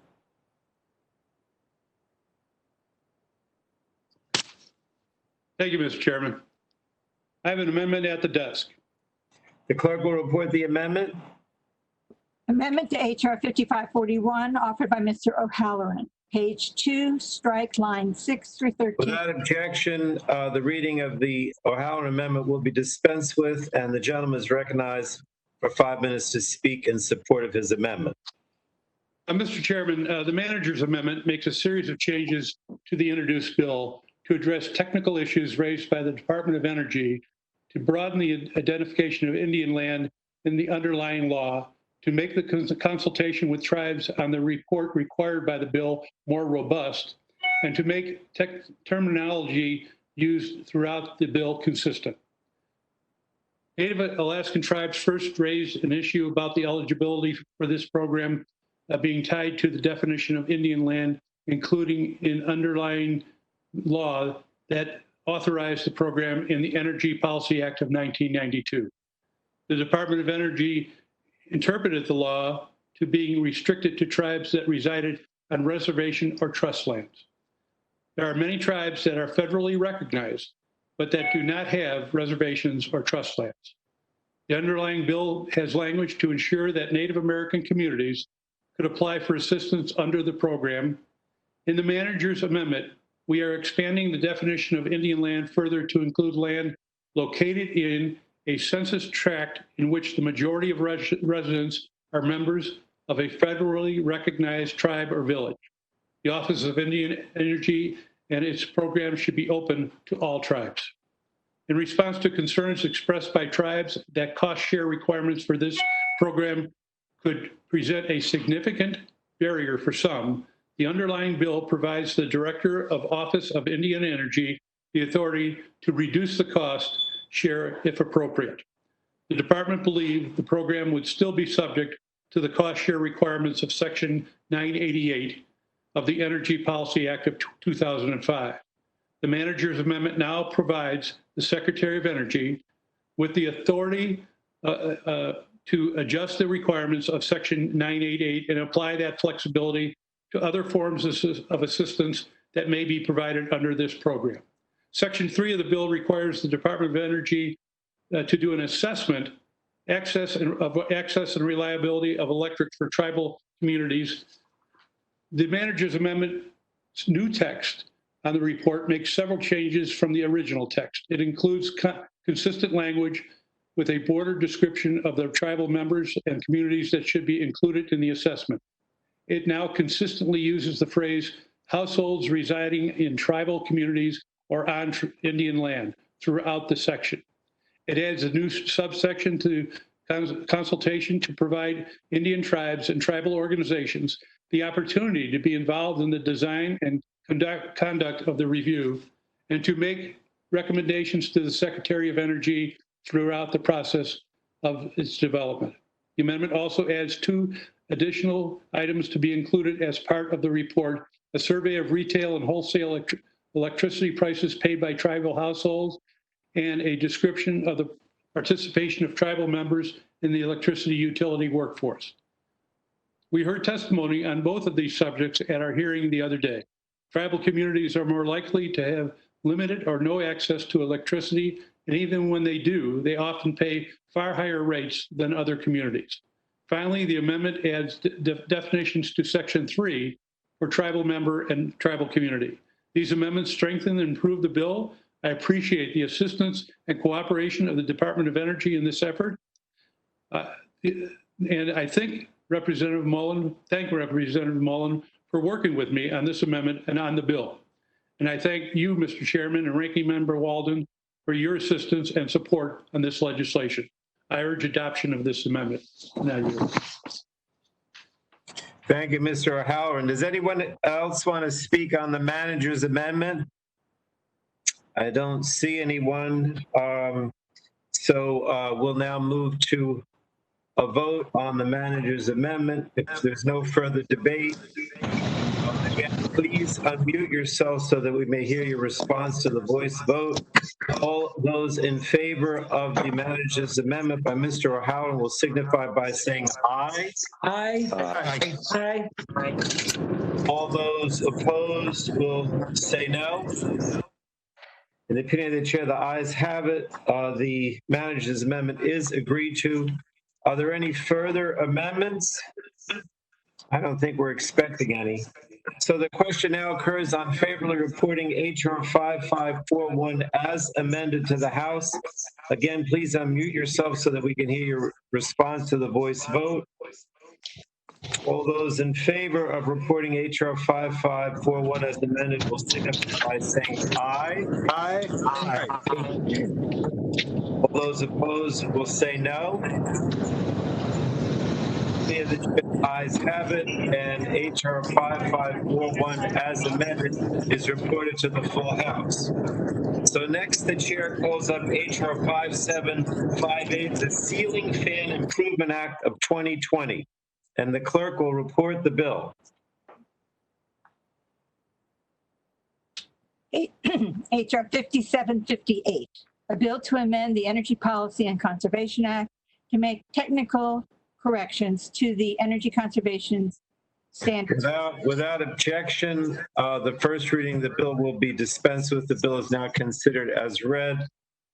And without objection, the bill is considered as read and open for amendment at any point. Are there any members seeking recognition to speak on HR 5758, the underlying bill? Mr. Guthrie is recognized for 5 minutes. Thank you, Mr. Chairman. I appreciate it. I would like to strike the last word in support of my bill, HR 5758, the Ceiling Fan Improvement Act. In January 2017, the Department of Energy finalized energy conservation standards for ceiling fans that unfortunately did not account for the different airflow dynamics of large ceiling fans. Under the current regulations, some of the most efficient large diameter fans would have to be taken off the market in the United States. The Ceiling Fan Improvement Act is a bipartisan, common sense bill that will ensure large diameter fans are properly regulated. Technical innovation and new products will be key to improving our energy efficiency and protecting our environment for generations to come. And the Ceiling Fan Improvement Act seeks to ensure that high-performing, large diameter ceiling fans can remain on the market and help achieve real energy savings. I want to thank my colleague and friend, Congressman Jan Schakowsky, for working with me on this legislation, and I encourage my colleague to support this bill, and I'll yield back. Thank you, Mr. Guthrie. Does anyone else seek recognition on this underlying bill? I don't see anyone. Okay. Are there any amendments? Does anyone seek recognition or offer an amendment? I don't think we're expecting any. So we'll just move to final passage. Question now occurs on favorably reporting HR 5758 to the full House. Please unmute yourself so that we can hear your response to the voice vote. All those in favor of reporting HR 5758 to the full House will signify by saying aye. Aye. Aye. Aye. All those opposed will say no. In the opinion of the chair, the ayes have it. The ayes have it, and HR 5758 is reported to the full House. Next bill, the chair calls up HR 2477, beneficiary enrollment Notification and Eligibility Simplification, or Benny's Act of 2019 as forwarded by the Subcommittee on Health. Clerk will report the bill. HR 2477, a bill to amend Titles 18 of the Social Security Act to establish a system to notify individuals approaching Medicare eligibility, to simplify and modernize the eligibility enrollment process and for other purposes. Without objection, the first reading of the bill will be dispensed with. The bill is now considered as read. And without objection, the bill is considered as read and open for amendment at any point. Are there any members seeking recognition to speak on the underlying bill, HR 2477? Mr. Chairman. Dr. Ruiz is recognized for 5 minutes. Could you put my hand? No, I can't figure it out. Mr. Chairman, thank you for including this important piece of legislation in today's markup. And I would like to thank my colleague, Mr. Bilirakis, for leading this effort with me, along with our champions on the Ways and Means Committee, Congresswoman Wilarski and Congressman Schneider, and our leaders in the Senate, Senators Casey and Young. This has truly been a collaborative effort across parties, committees, and chambers. This bill is very important because it will directly benefit seniors, especially seniors who cannot afford to pay higher premiums for the rest of their lives because they missed their initial enrollment period for Medicare Part B. Maybe they missed it because they were still working and didn't realize that they needed to sign up. Maybe they were healthy and decided that they didn't need the coverage quite yet. Maybe they didn't realize that they even had an enrollment window. Medicare enrollment can be confusing, and many seniors end up paying a penalty for the rest of their lives if they don't sign up for Medicare Part B within 3 months of turning 65. Not to mention, they might also be faced with a coverage gap. Many seniors cannot afford the higher monthly premium. In the community where I grew up, budgets were tight, and oftentimes people had to decide between buying food and paying bills, or between paying rent and getting medicine. So paying extra for Medicare when it could have been prevented ends up being a very big deal. The Benny's Act would address this issue by sending notices to individuals approaching Medicare eligibility with information on whether they need to sign up for Part B, as well as when and how to do it. It will also close the coverage gap so that once a person signs up for Part B, their coverage will start the next month. This bill has the support of over 85 organizations, as well as all 10 former CMS administrators. I urge all of you to support this bipartisan piece of legislation that will help seniors get the Medicare coverage they need without having to worry about a gap in coverage or a lifetime of higher premiums. Thank you, and I yield back. Thank you, Dr. Ruiz. Dr. Bouchon seeks recognition for 5 minutes. Thank you, Mr. Chairman, and I appreciate the chance to support the underlying bill, HR 2477, the Bennis Act, and thank the majority for working with our side to make this bill bipartisan. I am a little disappointed, however, that we could not guarantee that a simple reference to the existence of non-governmental online brokers or resources would be included on the notification to seniors. These are companies that invest heavily in technology infrastructure to deliver a seamless connection between beneficiaries and MA plans, and in some cases may serve patients better than the plan finder. None of us want bad actors to be misleading consumers, but to solely focus on a big government IT project without even referencing other options doesn't seem to be good policy either. Beneficiaries should be aware and informed of all their options. Again, I thank the majority for working on this bill. I look forward to supporting it. And I hope we can work further on this issue as the bill progresses through the House and if it's taken up in the Senate. And I yield back, Mr. Chairman. Mr. Chairman, I move to strike the last word. Is that Mr. Bilirakis is Yes, recognized Yes. for 5 minutes? Thank you very much, Mr. Chairman. Unfortunately, complex and confusing Medicare enrollment rules combined with a lack of notification cause tens of thousands of older adults and people with disabilities to incur lifetime fines, coverage gaps, and other harmful consequences. With few people automatically enrolled in Medicare, fewer people, and 10,000 baby boomers aging into Medicare each day. Again, more people new to Medicare must actively enroll in the program. This is a very, very critical bill, Mr. Chairman, and I really appreciate the cooperation from both sides. And I'm proud to co-sponsor this with my colleague, Dr. Ruiz. In 2018, 760,000 people with Medicare were paying a Part B late enrollment penalty, which amounted to nearly a 28% increase in their monthly premiums. This can be especially burdensome for many Medicare beneficiaries living on fixed incomes and can potentially lead to worse overall health outcomes. This is a win-win for our seniors. To address these issues, the Beneficiary Enrollment Notification and Eligibility Simplification Act directs the federal government to provide advance notice to individuals approaching Medicare eligibility about basic Medicare and Medicare Advantage enrollment rules. It also directs Part B to begin the first of the month following one's enrollment during both the later month of the initial enrollment period and during the general enrollment period, closing coverage gaps, so important to our seniors.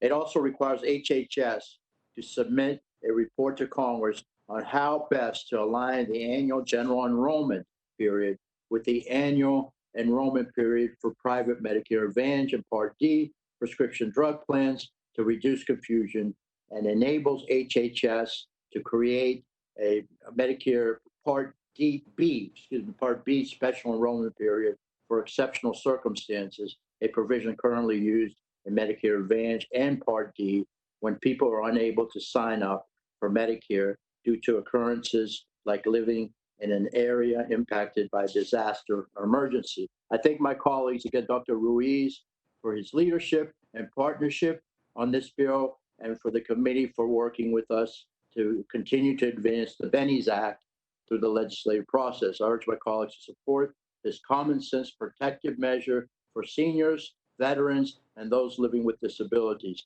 And tomorrow, Mr. Chairman, I know you're a good friend of my dad's, Mike Bilirakis, and he'll be 90 years old tomorrow, believe it or not. And this is for him. So thank you very much, and appreciate you giving me the time. I yield back. Well, thank you, God. Thank you, Gus. God bless. Thank you. Appreciate it. Mr. Chairman.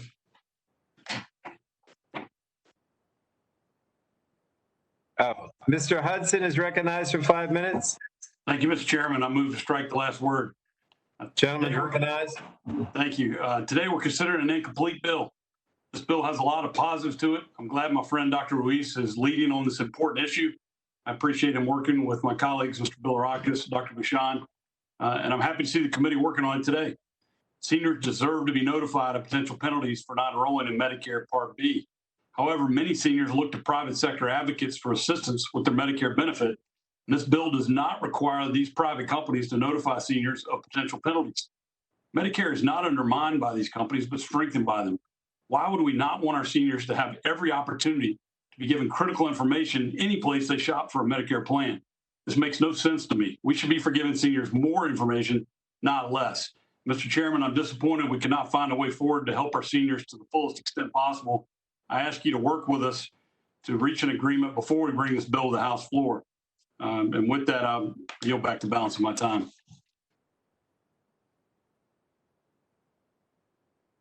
Thank you, Mr. Hudson. Does anyone else seek recognition on the underlying bill? All right, then I believe we have a manager's amendment. Mr. Ruiz, are you going to offer that? Yes, Mr. Chairman, I have an amendment at the desk. What is your amendment labeled? Oh, it doesn't matter. The clerk will report Ruiz manager's amendment. Sharon, you got to unmute. Amendment to the committee print to HR 2477, offered by Mr. Ruiz of California. Without objection, the reading of the manager's amendment will be dispensed with. The gentleman from California is recognized for 5 minutes. Mr. Chairman, I'm going to make this really quick. It's the bipartisan manager's amendment makes minor changes to the Bennies Act, which are a result of technical assistance and plenty of bipartisan negotiations. I want to thank my friend, Mr. Bilirakis, both for supporting these changes and being a leader on the underlying bill. I urge my colleagues to support this amendment, and I yield back. Thank you, Mr. Ruiz. Does anyone else want to speak on the manager's amendment? Okay. If there's no further debate, we'll proceed to a vote on the manager's amendment. Please, again, unmute yourself so we can hear your response to the voice vote. All those in favor of the manager's amendment will signify by saying aye. Aye. Aye. Aye. And all those opposed will say no. The opinion of the chair is the ayes have it. The manager's amendment is agreed to. Are there any further amendments to the legislation? Mr. Chairman, I have an amendment at the desk. Mr. Schrader, is your amendment, wait a minute, let me see over here. Do you, is it labeled? I guess there's only one. Madam Clerk, was the amendment submitted 2 hours in advance, and are there copies for distribution at the desk or Yes. to members? Yes, Mr. Chairman, yes. All right, so the clerk will report the Schrader amendment. Amendment to the committee print to HR 2477 offered by Mr. Schrader of Oregon. Add at the Without objection, the reading of the Schrader amendment will be dispensed with. And the gentleman is recognized for 5 minutes in support of his amendment. Thank you, Chairman Plone. During the subcommittee hearing on the Bennies Act in March, I was told that we needed to work on the scoring of Mr. Bilirakis' My Medicare Enrollment Protection Act in order to proceed with its markup. Since that time, we've learned the Act scores as much as 75% less than the Bennies Act itself and would provide tangible relief for folks who mistakenly miss enrolling in Medicare Part B because they have COBRA coverage. I'm a big supporter of my colleague, Mr. Ruiz's efforts to resolve some of the confusion around enrollment and improve our communications with seniors on the enrollment process that he has in the Bennies Act. My amendment actually eliminates the lifetime late penalties for seniors who mistakenly fail to enroll in Medicare Part B on time because they have maintained COBRA coverage. We've worked with numerous stakeholders to craft this bill and with colleagues across the aisle. It is wide bipartisan support, provides an immediate remedy for one of the many barriers to penalty-free Medicare enrollment. While there are other COBRA and Medicare enrollment improvements to be had, that is not a good reason to not move forward with our MEPA bill here today. Seniors often have a number of options for health care coverage before feeling the need to use Medicare. In the case of a constituent of mine, Bill Bergman, he was offered COBRA coverage at no cost as part of his employer's retirement package. Like many Americans, he had been working past the age 65. He did his due diligence and even asked whether he would be able to switch to Medicare at the end of his COBRA coverage. But he was given the wrong answer and caught by surprise when he learned he would be forced to pay a late enrollment penalty each month that he had been over the age of 65 and utilizing COBRA to access his health care. The only remedy for folks to find themselves in Bill's shoes is a complex appeals process that's costly and difficult and frankly out of the reach of many. In our bill, the conclusion of COBRA coverage would be a qualifying event for a new special enrollment period, so folks would not have to be penalized for delayed enrollment in Part B. There's no reason folks should have to wait till an open enrollment period to switch coverage and go without health care in the meantime. I thank my colleague, Mr. Bilirakis, for working with me on HR 2564. Since we are not afforded the opportunity here today to mark up our bill independent of the Bennies Act, I'm offering it as an amendment. I've been working on this bill with my constituent and other seniors in several Congresses now. We have talked with stakeholders every Congress, continue to have strong bipartisan support for the bill in the House. We have heard the same support from members of our own committee here during the subcommittee markup. We've also been working with CMS and our colleagues in the Senate. My humble opinion, there's no reason this committee should not move forward with this bill. I'm disappointed the committee is choosing to be an obstacle rather than working with me to get this across the finish line. There are many bills before us today that have gone through a far less rigorous process. This is one of the longest running issues I've worked on during my time here in Congress. And now with CBO information in hand, there is really no good reason not to move forward. That being said, it's my understanding that Mr. Ruiz has serious concerns with moving my bill with his. Out of respect for him, I'm willing to withdraw this amendment, and I'm asking the chairman to commit to moving this bill independently at the next opportunity to do so, which I understand may be not until September.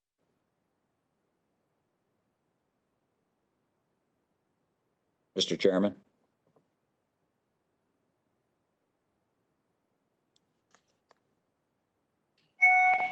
I think the chairman's mic is muted.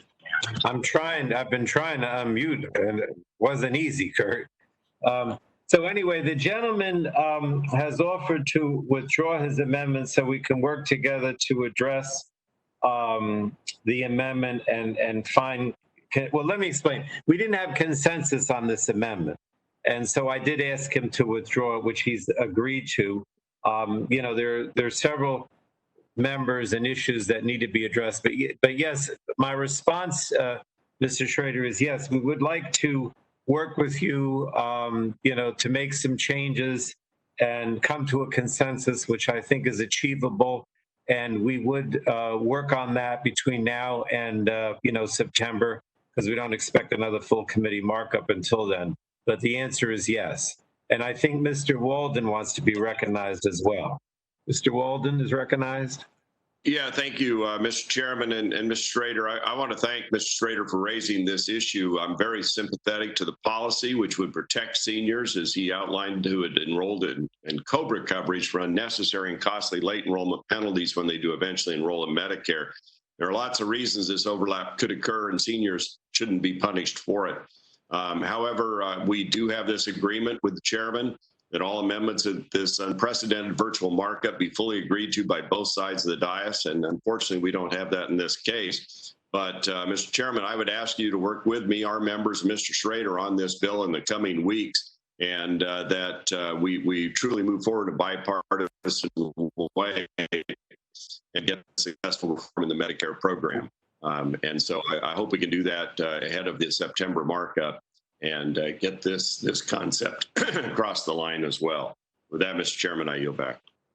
And let me recognize in myself again. Yes, absolutely, we will.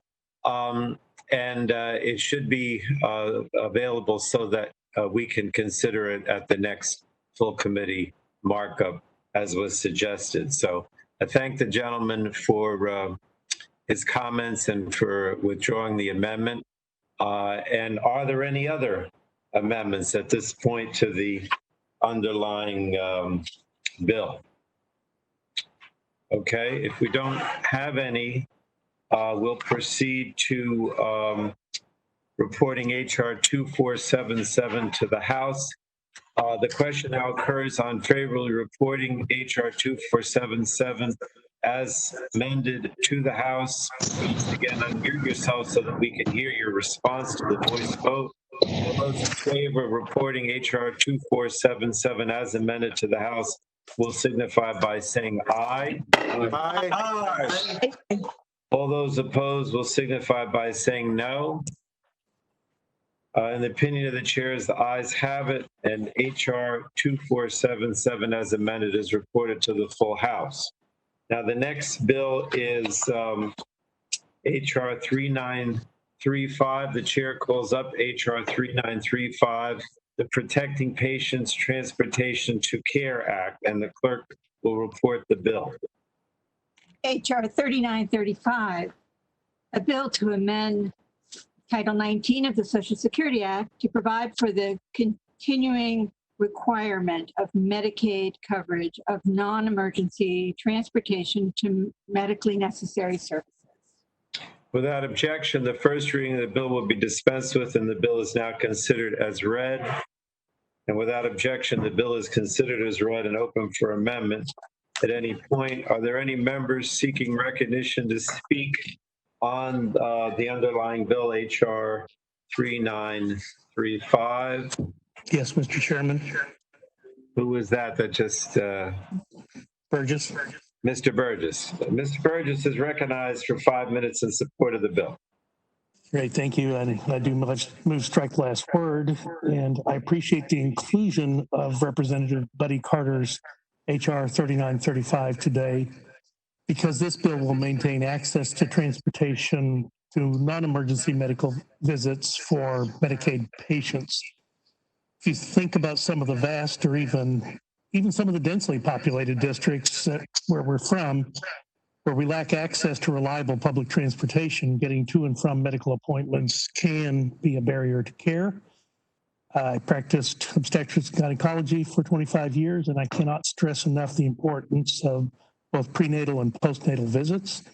These visits can oftentimes be difficult or burdensome for expecting or new mothers if they do not have a car, if they do not have transportation. And we have learned from ongoing research regarding maternal morbidity and mortality that access to pre- and postnatal care is critical for both the health of the mother and the baby. This is just one example of the type of care that patients will continue, or they will continue to have the need for access to care. And I thank Mr. Carter for bringing this bill. And unfortunately, he wasn't able to be here today, and I'm pleased to be able to speak in favor of it. Now I'll yield back the balance of my time.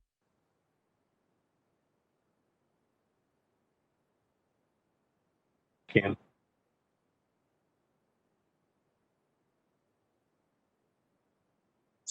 Dr. Burgess yields back. Mr. Hudson had his hand up electronically, but was that from the previous? Is Mr. Hudson? I don't think he wants to speak. Anyone who has already spoken doesn't want to anymore, please lower your electronic hand there. Does any other member want to speak on the underlying bill?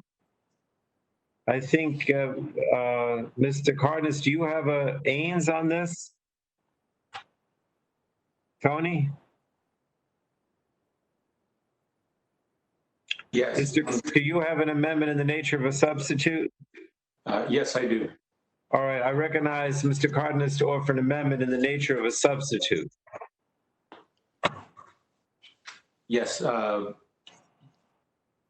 they going to read the amendment or? The clerk will report the amendment, yes.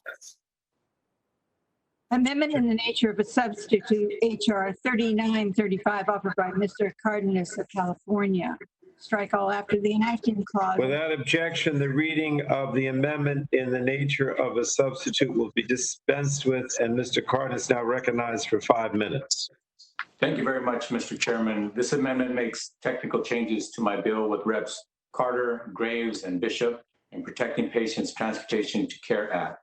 Our bill would codify Medicaid's non-emergency medical transportation benefit, also known as NEMT, and includes strong program integrity protections. This benefit provides over 100 million rides to medical appointments each year for Medicaid beneficiaries that do not have their own means of transportation. NEMT is even more critical now during the COVID-19 pandemic, as patients rely on safe, efficient transportation to access necessary treatment for ongoing services, as well as potentially for COVID-19 testing and treatment. I encourage a yes vote from my colleagues, and I'd like to thank Reps. Carter, Graves, and Bishop for all of their leadership and partnership on this issue. This is something that will save millions and eventually over time, billions of dollars, and help keep people much healthier and safer. With that, I yield back the balance of my time. Thank you. Thank you. The gentleman yields back. Any other members seeking recognition to speak on the amendment in the nature of a substitute? All right. Hearing none, we're going to go to a vote on the amendment in the nature of a substitute. Again, please unmute yourself so we can hear your response to the voice vote. All those in favor of the substitute to H.R. 3935 will signify by saying aye. Aye. Aye. Aye. All those opposed will say no. In the opinion of the chair, the ayes have it. The amendment in the nature of the substitute to H.R. 3935 is agreed to, and the question now occurs on favorably reporting H.R. 3935 as amended to the full House. Again, unmute yourself so we can hear the voice vote. All those in favor of reporting H.R. 3935 as amended will signify by saying aye. Aye. Aye. Aye. All those opposed will say no. In the opinion of the chair, the ayes have it, and H.R. 3935 as amended is reported to the full House. Next, we call up HR 5201, the Telemental Health Expansion Act of 2019, and the clerk will report the bill. HR 5201, a bill to amend Title 18 of the Social Security Act to provide coverage under the Medicare program for certain mental health, telehealth services and for other purposes. Without objection, the first reading of the bill will be dispensed with. The bill is now considered as read. And without objection, the bill is considered as read and open for amendment at any point. Are there any members seeking recognition to speak on the Telemental Health Expansion Act, HR 5201? Here, no one wants to speak? I don't see anybody. Mr. Chairman, I think Congresswoman Matsui was going to speak first, but this is Congressman Johnson, and I move to strike the last word. Gentleman from Ohio is recognized for 5 minutes. Well, thank you, Mr. Chairman, and again, I move to strike the last word, and thank you and Ranking Member Walden for hosting this markup to move forward a number of very important issues. We're showing the American people that we can work together to make progress for them. And I'd like to thank my friend and colleague, Congresswoman Doris Matsui, for her leadership on telehealth policy and for her partnership on getting this bipartisan common sense legislation further down the path to becoming law. Because of the COVID-19 pandemic, many Americans were forced into their homes, too fearful or unable, even in many cases, to physically get to their necessary health care. Experts have testified to this committee that missing regular appointments, especially regular mental health appointments, can have disastrous consequences. Emergency temporary waivers for telemental health proved to be a lifeline and brought more mental health treatment into the home than ever before. It's time to make this access permanent. Telehealth is having its own moment, and it's time we rise to it. I urge my colleagues to support the Telemental Health Expansion Act. And Mr. Chairman, with that, I yield back.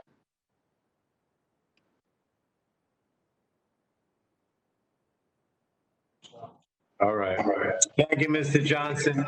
I see Ms. Matsui is there. Did you want to speak on the underlying bill? I know you have a Ames as well. I do have an amendment of this, but I want to thank very much my colleague, Mr. Johnson, for collaborating with me on this very, very important bill. And this will make great progress as we move forward, not only because of the COVID crisis, but because of the impact it has on developing services for those with mental health challenges. So I thank his cooperation very much. And I do have an amendment at the desk. Unless anyone wants to speak on underlying bill, I recognize the gentlewoman from California for an amendment in the nature of a substitute. Gentlewoman is recognized. Thank you, Mr. Chairman. I do have an amendment at the desk. The clerk will report the amendment. Amendment in the nature of a substitute to HR 5201 offered by Ms. Matsui of California, strike all after the enacting clause. Without objection, the reading of the Matsui amendment will be dispensed with, and the gentlewoman from California is recognized for 5 minutes. Thank you, Mr. Chairman. In the midst of social distancing, waiving restrictions on how and where individuals can use telehealth services has been vital to preserving and expanding access to care. My ENC colleague, Representative Johnson, and I have long recognized geographic and other restrictions on originating sites have limited the potential of telehealth. This is why we introduced the Telemental Health Expansion Act, legislation that supports the use of telehealth for the delivery of mental health services in all geographic areas and direct to the patient's home. This amendment simply reflects technical changes to drafting recommended by CMS. Now more than ever, we must address the growing demand for mental and behavioral health services. This bill is a common sense, bipartisan solution that makes permanent the important advances in telemental health allowed during the public health emergency. Thank you, and I yield back. Thank the gentlewoman. Does anyone else want to speak on the amendment in the nature of a substitute? Hearing none, we will then move to a vote on the Matsui amendment in the nature of a substitute. Please unmute again so we can hear the voice vote. All those in favor of the amendment in the nature of a substitute to HR 5201. So move over there and listen to it. Does somebody want to speak? No? All right, let's go to the voice vote. All those in favor of the amendment in the nature of a substitute to HR 5201 will signify by saying aye. Aye. Aye. All those opposed will say no. The opinion of the chair, the ayes have it, and the amendment in the nature of a substitute to HR 5201 is agreed to. Now we go to final passage of HR 5201 as amended to the full House. Again, we'll have a voice vote. All those in favor of reporting HR 5201 as amended will signify by saying aye. Aye. Aye. All those opposed will say no. Opinion of the chair, the ayes have it, and HR 5201 as amended is reported to the full House. Next, the chair calls up HR 5534, the Comprehensive Immunosuppressive Drug Coverage for Kidney Transplant Patients Act of 2019, as forwarded by the Subcommittee on Health, and the clerk will report the bill.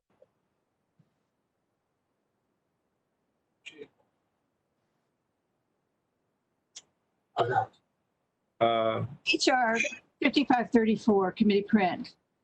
A bill to amend Title 18 of the Social Security Act to provide for extended months of Medicare coverage of immunosuppressive drugs for kidney transplant patients and for other purposes. Thank you, Sharon. Without objection, the first reading of the bill will be dispensed with. The bill is now considered as read. And without objection, the bill is considered as read and open for amendment.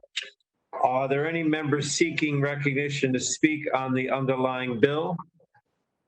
Mr. Chair. The chairwoman of the Health Subcommittee is recognized for 5 minutes. Thank you, Mr. Chairman. I move to strike the last word. Just very quickly, I'm proud to be an original co-sponsor of this legislation and thank the authors, Congressman Kind and Burgess. You know, while Medicare covers a lifetime of dialysis, kidney transplant recipients currently lose their Medicare coverage 36 months after their transplant. This bill changes that. It's a bill that's been around for some time, and I'm really gladdened that we're finally taking it up and passing it today. Without the Medicare coverage that's needed for the immunosuppressant drugs, transplant patients really risk losing their new kidney. So this legislation changes that, and it closes the gap by continuing coverage for a kidney transplant recipient. And the nonpartisan HHS analysis found that this would save 375 kidney transplants each year. So this is going to save lives. And so I thank the authors, and I urge all members of the committee to support this. And I'm glad that we're finally getting this done. And with that, I yield back. Thank you, Mr. Chairman. Thank the gentlewoman. I don't know if anyone else, I know Dr. Burgess has Dr. Bouchon would like to speak. Dr. Bouchon is recognized for 5 minutes. Thank you, Mr. Chairman. I move to strike the last word, but I will be brief. This is just common sense legislation that probably should have been addressed a long time ago, and I want to commend all the authors, and I want to commend the committee for bringing this up today. I'm very supportive. It just makes total sense. We should be protecting these kidney transplant patients and making sure that the outstanding benefits that they get from having a kidney transplant versus a lifetime of dialysis isn't ruined by a law that potentially makes it difficult for them to support their immunosuppressive treatment. So with that, I yield back, Mr. Chairman. Thank you, Dr. Bouchon. Anyone else want to speak on the underlying bill? Otherwise, we're going to go to an Ains, I believe, by Dr. Burgess. Am I correct, Mike? You have a... Yes, Mr. Chairman, I have an amendment at the desk, the Burgess Amendment in the nature of a substitute to 5534. The clerk will report the amendment. Amendment in the nature of a substitute to add the committee print on HR 5534 offered by Mr. Burgess of Texas. Strike all. Without objection, the reading of the amendment will be dispensed with, and the gentleman from Texas is recognized for 5 minutes. I thank the chair. The Burgess Amendment in the nature of a substitute does make some largely technical changes to address issues that were raised in the technical assistance received from the Center for Medicare and Medicaid Services. Notably, it clarifies some of the language surrounding the eligibility to ensure that this new Medicare Part B immunosuppressive drug benefit would only be available to those without other health insurance coverage for these drugs. HR 5543 it's a big win for the kidney community. It's long overdue in the kidney community, and these folks have been advocating for this policy change for nearly 2 decades. I've personally worked on this for 10 years in conjunction with former Speaker Newt Gingrich, who's been a big champion of getting this done. I'm grateful now that we're right on the verge of getting it through the full committee process. Patients who are on dialysis who are lucky enough to receive a kidney transplant are required to take immunosuppressive drugs literally for the rest of their lives. And if they do not obtain other health insurance coverage, this bill will extend Medicare coverage for those drugs. So this is simple, it's common sense, and it will help kidney transplant recipients to keep their new kidneys and maintain their now renewed quality of life. I'd also like to request unanimous consent that the letter of support from the presidents of the American Society of Transplantation, the American Society of Transplant Surgeons, and the American Association of Kidney Patients be entered into the record. Without objection, so ordered. And I do appreciate the support, really the tireless support and advocacy of these groups and the National Kidney Foundation over the many, many years that this policy has been in gestation. I do urge members to support this amendment in the nature of a substitute, and after that passes, to support the underlying bill, and I'm happy to yield back. Thank you, Dr. Burgess. Mr. Bouchon's hand is still up. Did you want to speak on this, on the Ains, or? No, Chairman, I yield back. All right. Thank you. Would anyone else want to speak on the Burgess Amendment in the nature of a substitute? If not, we'll have a voice vote on the Ains. Proceed to a vote on amendment in the nature of a substitute introduced by Dr. Burgess.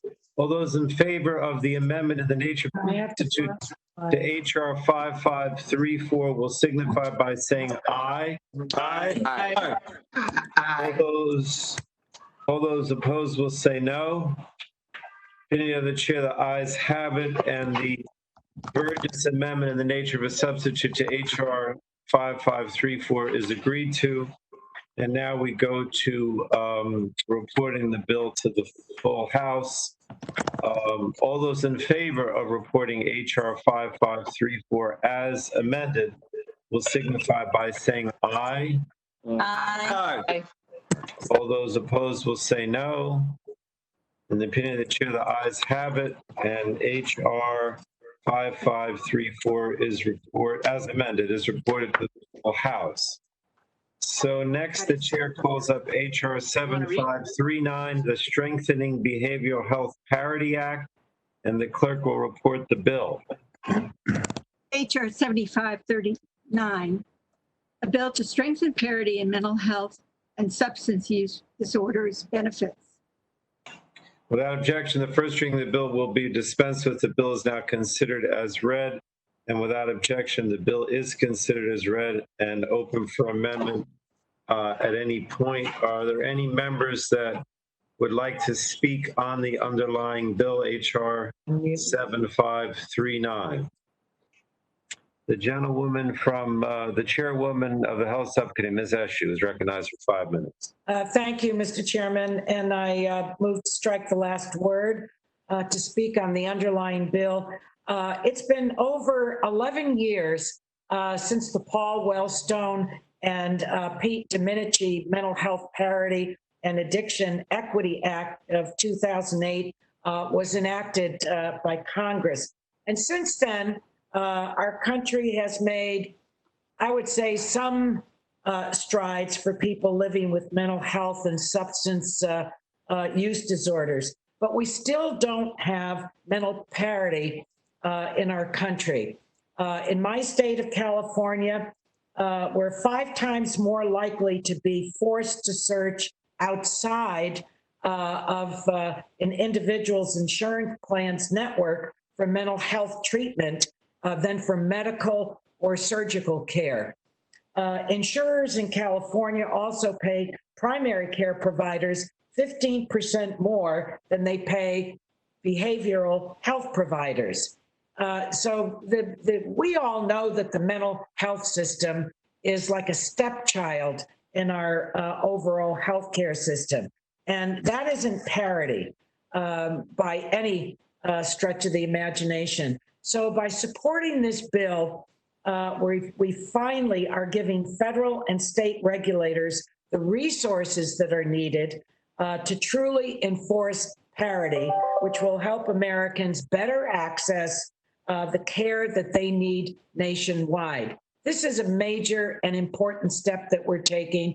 I think I referenced in my opening comments really the eloquent words of our former colleague, Patrick Kennedy, and our colleague, Joe Kennedy, and Doris Matsui made during our hearing on this.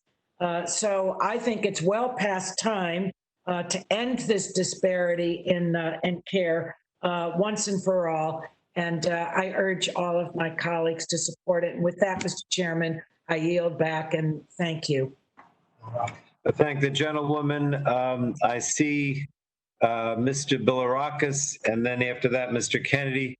The gentleman from Florida is recognized for 5 minutes. Thank you. I move to strike the last word. Thank you, Mr. Chairman. The roots of many societal problems are intertwined with the current state of our nation's broken mental health system. This is an issue that crosses geographic, partisan, gender, and socioeconomic lines impacting millions of Americans. According to the CDC, 1 in 5 Americans suffer with a mental health condition each year. We have made substantial progress in recent years with the passage of the 21st Century Cures Act, the Comprehensive Addiction and Recovery Act, and the Support for Patients and Communities Act. Additionally, Congress has allocated $10.7 billion to address addiction since 2018 and have passed legislation that improves access to mental health treatment, including alternative and complementary treatments for veterans. However, suicide rates are on the rise, unfortunately, in many parts of the country, and the number of overdose deaths throughout our nation are staggering. Tragically, millions of Americans who need it do not have access to adequate mental health and substance abuse treatment. I mentioned the issues of mental health and substance abuse together because so many individuals have co-occurring conditions. As part of removing the stigma for treating mental illness, we must ensure that mental health needs are recognized as legitimate healthcare issues, as they certainly are. An important step to achieving that is to ensure parity between coverage for healthcare and mental health care services. We know that the mental health is just as important as physical health. Even though it's required by law that coverage for a patient's mental health and substance abuse disorders be equal to other types of care in a plan, I still hear of patients receiving reduced benefits for mental health and substance abuse disorders.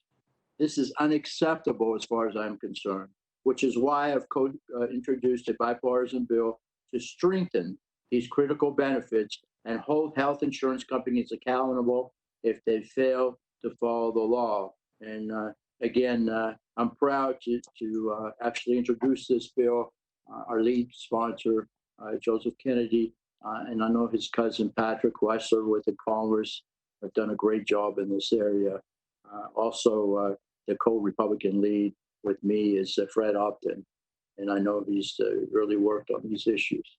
The Strengthening Behavioral Health Parity Act increases transparency and bolsters accountability by requiring health insurers to maintain and provide comparative analysis upon request from federal regulators in the event of violations or patient complaints regarding non-compliant plans.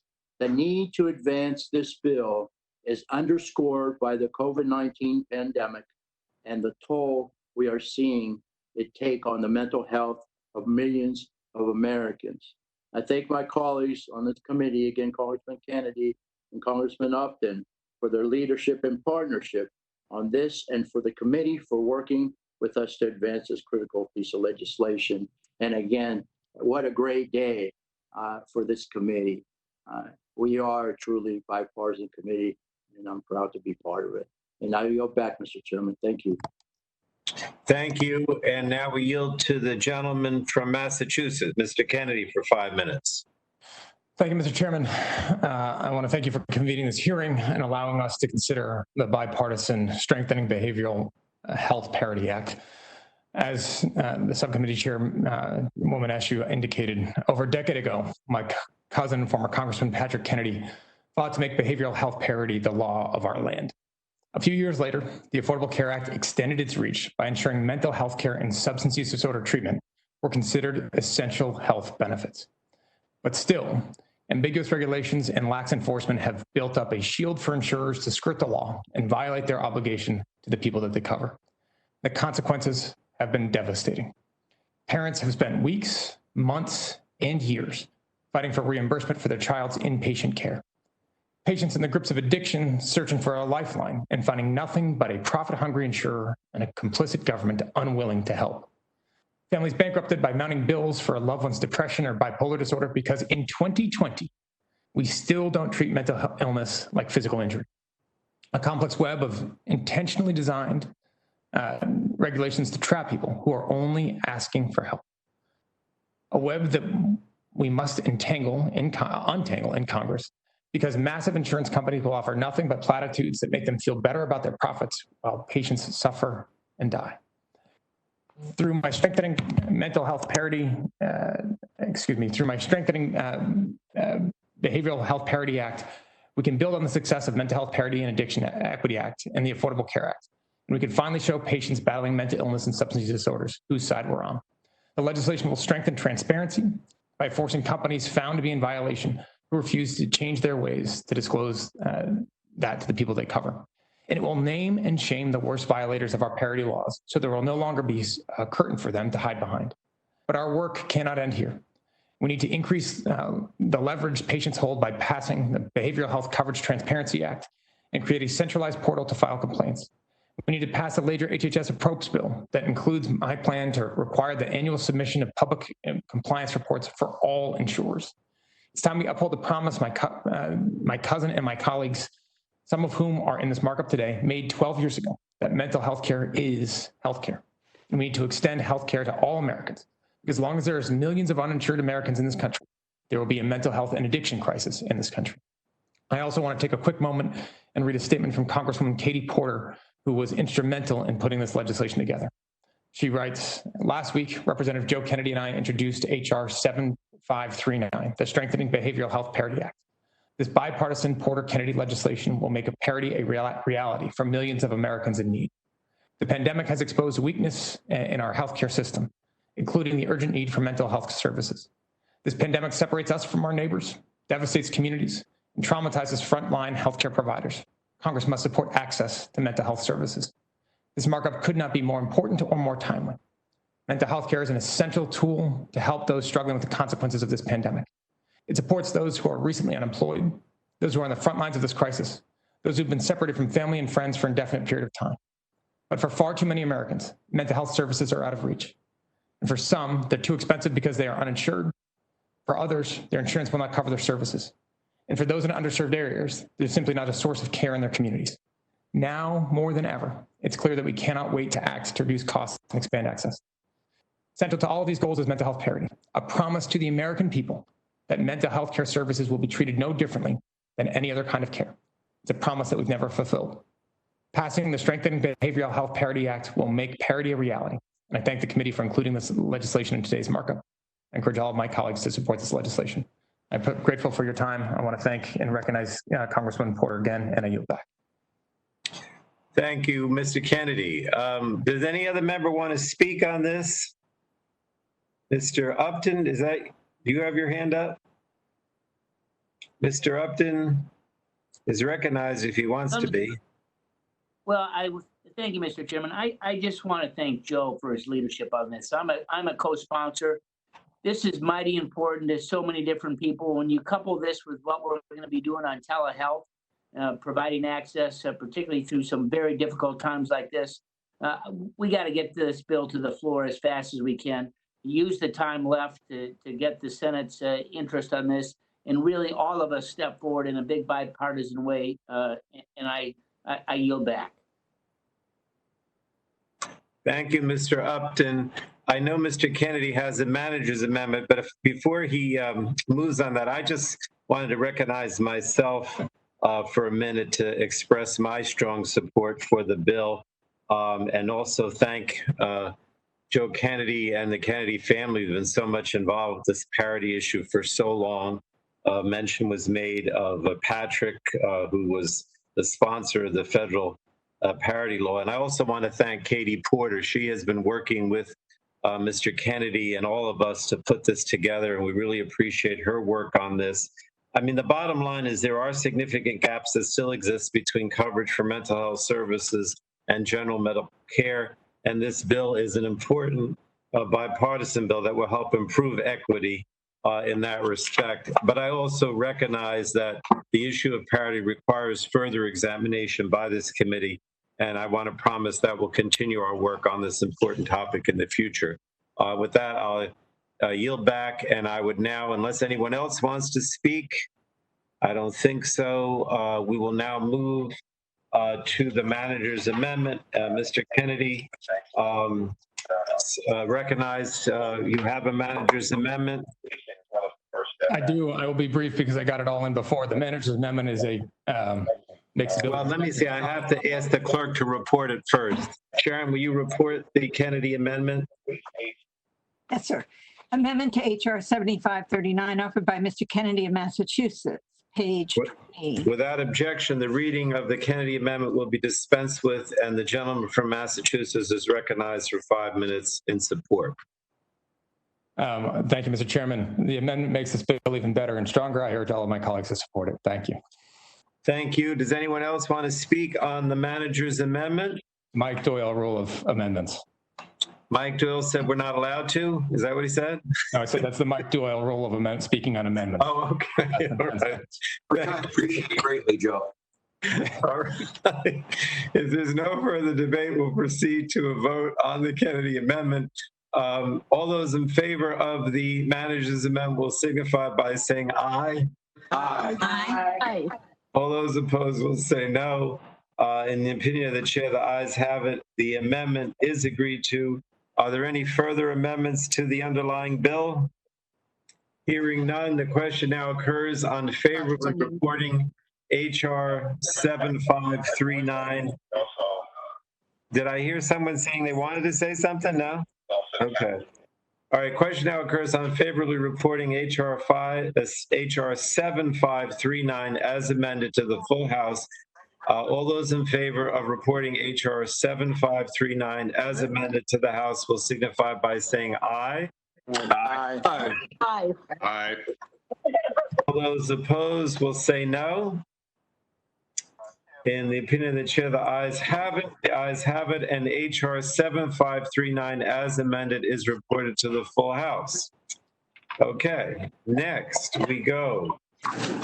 Here, calls up H.R. 1646, the Helping Emergency Responders Overcome Act of 2019, and the clerk will report the bill. HR 1646, a bill to require the Secretary of Health and Human Services to improve the detection, prevention, and treatment of mental health issues among public safety officers and for the purposes. Without objection, the first reading of the bill will be dispensed with. The bill is now considered as read. And without objection, the bill is considered as read and open for amendment at any point. Are there any members seeking recognition to speak on the underlying bill, HR 1646? I don't see anyone. No one wants to speak on this? All right. There is an amendment in the nature of a substitute by Dr. Burgess. Do you want to be recognized, Dr. Burgess? Mr. Chairman, I move strike last word. On the underlying bill, or you want to offer? No, I have an amendment at the desk. All right. The clerk will report the Burgess amendment. Amendment to the nature of a substitute to HR 1646 offered by Mr. Burgess. Strike all after the enacting clause. Without objection, the reading of the amendment in the nature of a substitute will be dispensed with, and Dr. Burgess is now recognized for 5 minutes. Thank you, Mr. Chairman. So the Burgess Amendment to HR 1646 does include technical changes following conversations with the Department of Health and Human Services. And in addition, and perhaps most importantly, it adds much needed support for the mental health of frontline healthcare workers. This topic is something that may be especially important following the coronavirus response in emergency departments and coronavirus units across the country. And I do believe this is a serious issue in our healthcare system that does deserve our attention. Losing a patient or having a traumatic patient experience can take a toll on a physician, nurse, or other frontline health providers' mental health. In fact, in my hometown newspaper this morning, the Dallas Morning News, an article dealing with this issue was front page news. And I just wanted to share, I know we have already agreed on things that can be submitted for the record, but let me just talk for a moment about reading from the article about the number of deaths that frontline nurses have seen. A registered nurse says that the unknowns of the coronavirus can be particularly difficult. The experiences of these patients can range from being asymptomatic to being slightly to severely sick and dying. Nurses and doctors can't predict the outcome of the patient, and that can be hard. Because of the pandemic, some doctors and nurses might not live at home with their families in order to protect their families, and this can result in detachment. Everything in their world revolves around the coronavirus, and that just puts someone in a different state of mind. So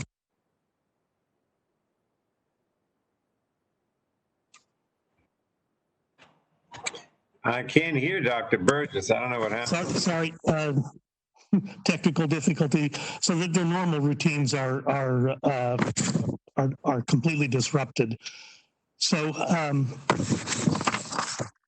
I know we've got a number of physicians on the committee. I certainly want to thank Amy Vera for introducing the important underlying bill and for him being supportive of adding this amendment with the technical considerations as well as additional protections for the frontline doctors and nurses that are in charge of the coronavirus units across the country today.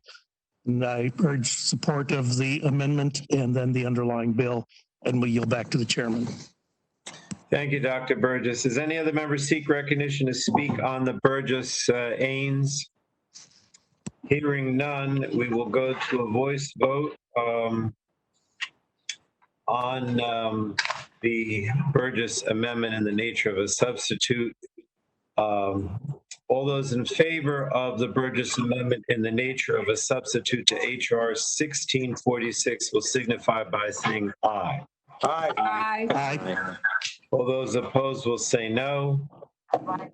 Opinion of the chair, the ayes have it, and the Burgess amendment in the nature of a substitute is agreed to. Now the question occurs on favorably reporting HR 1646 as amended to the full House. All those in favor Mr. of... Chairman?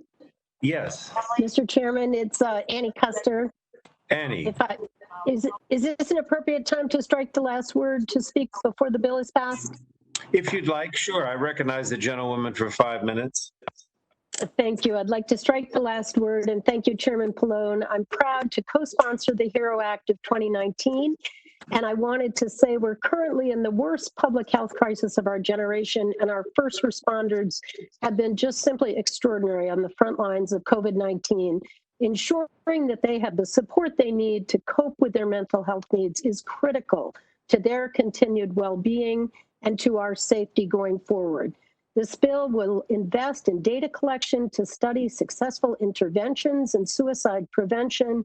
I want to thank Chairman Pallone for advancing this legislation and urge my colleagues to support the HERO. Thank you, and I yield back.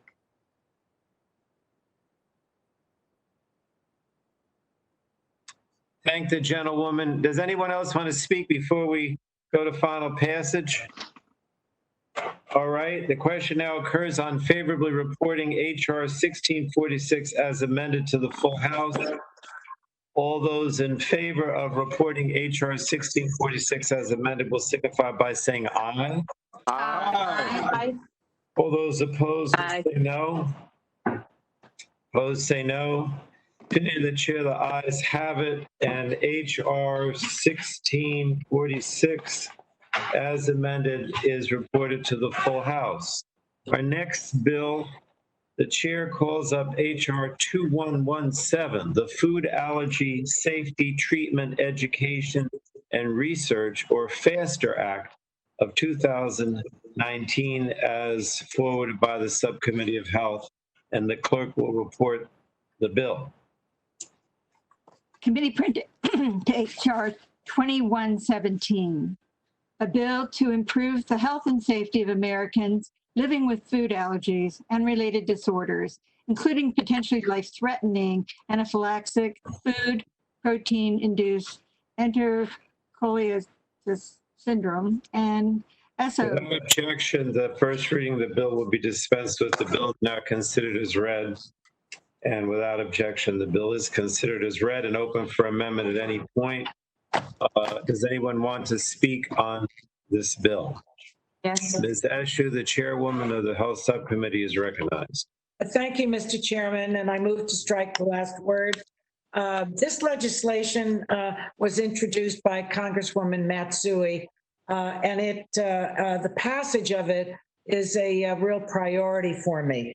The bill adds sesame as a major allergen for food labeling and allows the FDA, through regulation, to add other food ingredients as major allergens based on the prevalence and the severity of allergic reactions to the food ingredient. I had contacted the FDA to see if this could be done administratively, and here was their answer. It would take them approximately 7 years to do this. So needless to say, I wasn't very pleased with that, and Congresswoman Matsui took up the legislation. We had important testimony from families at the subcommittee on this, and while we think sesame, allergens, it doesn't seem to rise to a high level. But this is an attack on the body of children, especially. So this is, again, this is a high priority for me. So I urge all of my colleagues to support it. I think we've proven that we can speed past the FDA by passing this legislation. So thank you, and I yield back. Thank the chairwoman, and would now recognize the sponsor, the gentlewoman from California, Ms. Matsui. I think you have to unmute, Doris. Thank you, Mr. Chairman. And I move to strike the last word. I'd like to thank my colleague, Ms. Eshu, for her comments. For the more than 32 million Americans living with potentially life-threatening food allergies, as my son Robbie does, ingredient labels are essential for individuals to make smart and healthy food decisions that protect themselves and their family members. Unfortunately, allergen labeling information does not exist for sesame, leaving more than 1.5 million Americans with a sesame allergy in the dark about what foods to avoid. That's why I first introduced the FASTER Act, a bill that requires sesame to be labeled in the same way we alert consumers to other common allergens like milk, eggs, and peanuts. The FASTER Act also lays critical groundwork for conducting the research necessary to find new treatments for food allergies. This bipartisan solution provides food allergy families with the life-saving information and care they need. I urge my colleagues to support this bill. Thank you, and I yield back. Thank the gentleman. Mr. Kennedy still has his electronic hand up, but I don't think I think that's left over, so we'll move on. Anyone else want to be recognized to speak on the bill? Seeing none, and I don't believe there are any amendments, we go to final passage. The question now occurs on favorably reporting H.R. 2117 to the House. All those in favor of reporting H.R. 2117 to the House will signify by saying aye. Aye. Aye. All those opposed will say no. In the opinion of the chair, the ayes have it, and H.R. 2117 is reported to the full House. The next bill, the chair calls up H.R. 2271, Scarlet Sunshine on Sudden Unexpected Death Act, as forwarded by the Subcommittee on Health, and the clerk will report the bill. Committee print to H.R. 2271. Without objection, the first reading of the bill will be dispensed with. Bill is now considered as read, and without objection, the bill is considered as read and open for amendment at any point. Does anyone seek recognition to speak on the underlying bill? Mr. Doyle is recognized, the gentleman from Pennsylvania, for 5 minutes. Thank you, Mr. Chairman. This bill is personal to me, as the family of Scarlett, Lily, and Polly, the namesake of this legislation, recently became constituents of mine. I had the honor to meet Scarlett's family, her mom Stephanie, dad Ryan, and sister Ileana earlier this year. I, like all my colleagues, was also deeply moved and impressed by their fortitude and dedication to Scarlett's memory when Stephanie testified before the Health Subcommittee about Scarlett's story and her family's journey since losing her. Since Scarlett's passing, her family has gone through years of autopsies and tests and still have no idea what took their sunshine away far, far too soon. But as a result, Stephanie and Ryan have dedicated themselves to Scarlett's memory by supporting other families going through similar unthinkable tragedies and supporting research efforts that might ultimately end sudden unexplained death in infants and children. That's why I'd like to thank Representative Moore and Senator Casey for putting this bill together, and my good friend Anna Eshu for prioritizing this bill to get it through the Health Subcommittee, and you, Mr. Chairman, for bringing it up today. Scarlet Sunshine on Sudden Unexpected Death Act would double down on our efforts to better understand sudden unexpected deaths in infants and children, facilitate data collection and analysis to improve prevention efforts and support children and families. This legislation will improve data collection and research, as well as training for investigators.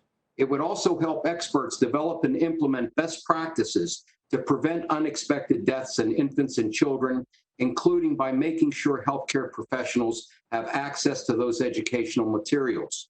Finally, this bill requires annual reports to this committee and to the Senate Health Committee on this new data, actions taken, and any new recommendations. That way, we can take what we learned and put it into action quickly.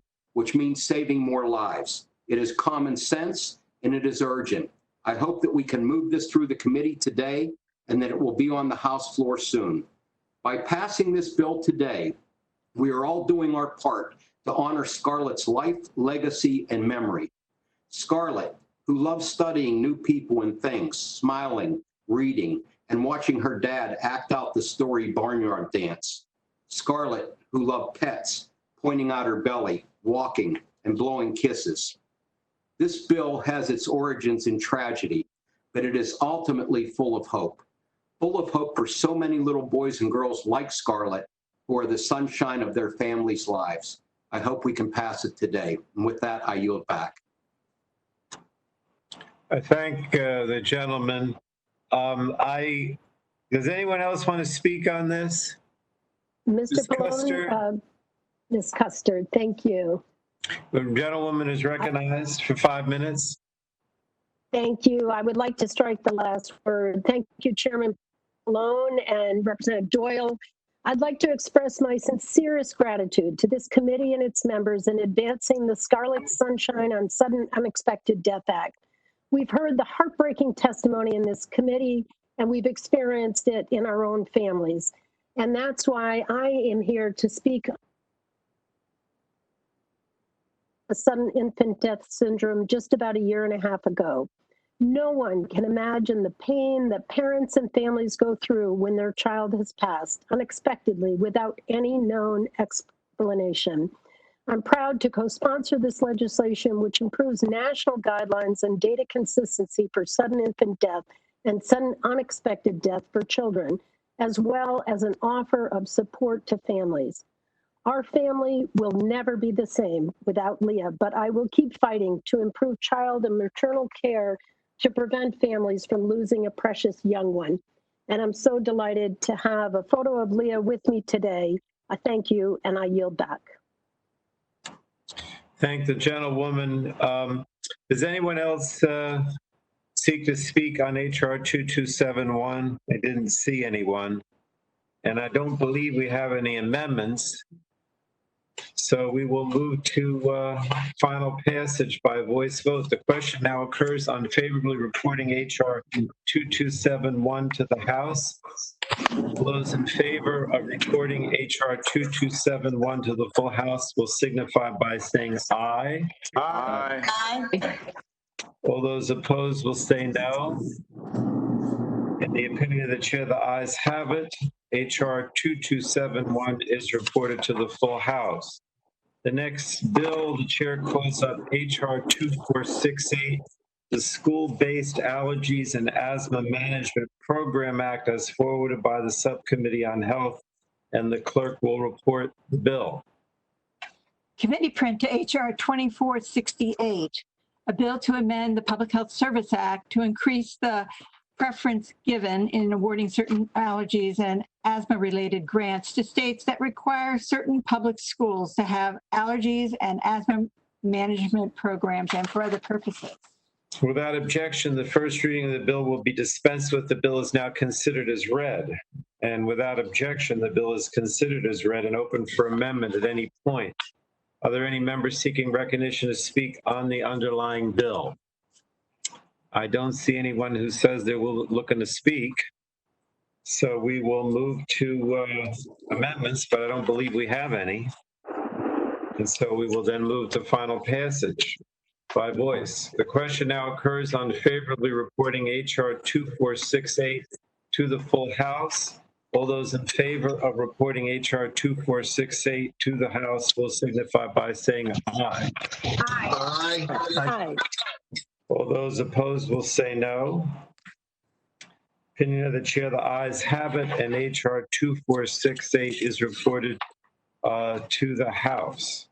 The next bill I have, the chair calls up HR 4564, the Suicide Prevention Lifeline Improvement Act of 2019, and the clerk will report the bill. HR 4564, a bill to amend the Public Health Service Act to ensure the provision of high-quality service through the Suicide Prevention Lifeline and for other purposes. Without objection, the first reading of the bill will be dispensed with, and the bill is now considered as read.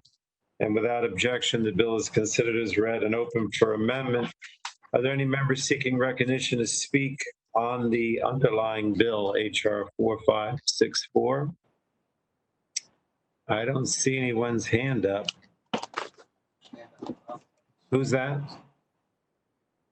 Annie, you don't want to speak on it, do you? No. Okay. No, I'm done for the day. Thank you, Frank. All right, thanks. All right, if no one else wants to speak on it, are there any amendments to the bill? I don't think so. So we'll go to final passage. The question now occurs on favorably reporting HR 4564 to the full House. All those in favor of reporting HR 4564 to the House will signify by saying aye. Aye. Aye. All those opposed will say no. Opinion of the chair, the ayes have it. HR 4564 is reported to the full House. The next bill the chair calls up, HR 4585, the Campaign to Prevent Suicide Act. Clerk will report the bill.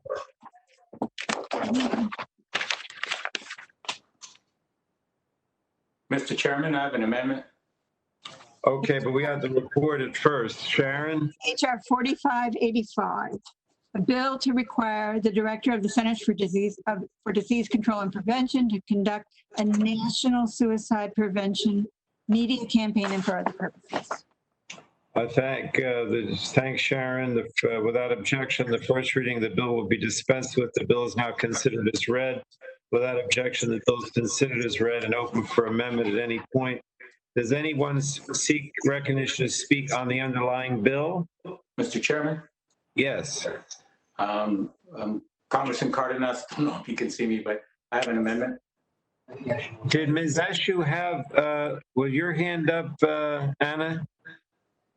No? Okay, we'll go to Mr. Cardenas. You're recognized for 5 minutes. Yes. It's an amendment in the nature of a substitute to HR 4585. You just want to move to the amendment? Okay, let me just see if anybody else wants to speak on the bill. If not, we'll go to Mr. Cardenas's amendment. The clerk will report the amendment. The amendment in the nature of a substitute, I believe, Sharon? Correct. Amendment in the nature of a substitute to HR 4585 offered by Mr. Cardenas. Without objection, the reading of the amendment in the nature of a substitute will be dispensed with, and Mr. Cardenas is now recognized for 5 minutes. Thank you, Mr. Chairman. This amendment makes technical and conforming changes to an important bill, HR 4585, the Campaign to Prevent Suicide Act.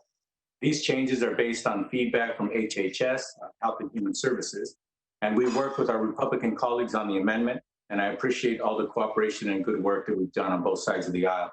I encourage a yes vote from my colleagues, and thank you very much, and I yield back, Mr. Chairman. Thank the gentleman. Did Ms. Eshu, did you want to speak on this? Yes, just very briefly, strike the last word, Mr. Chairman. Gentlewoman is recognized. Thank you. I want to thank the authors of the legislation, and in particular, Congressman Beyer.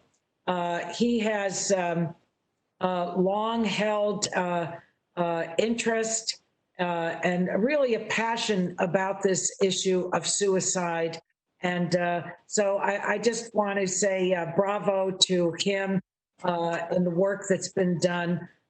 This is a good bill, a very good bill, and I think it's going to make a difference in our country. So with that, I yield back and thank you. Thank the gentlewoman. So we're now on the Cardenas-Ains. Does anyone else want to speak on that? Hearing none, we will go to a voice vote on Cardenas-Ains to the gentleman's amendment in the nature of a substitute.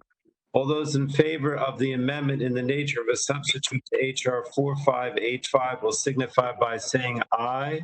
Aye. All those opposed will say no.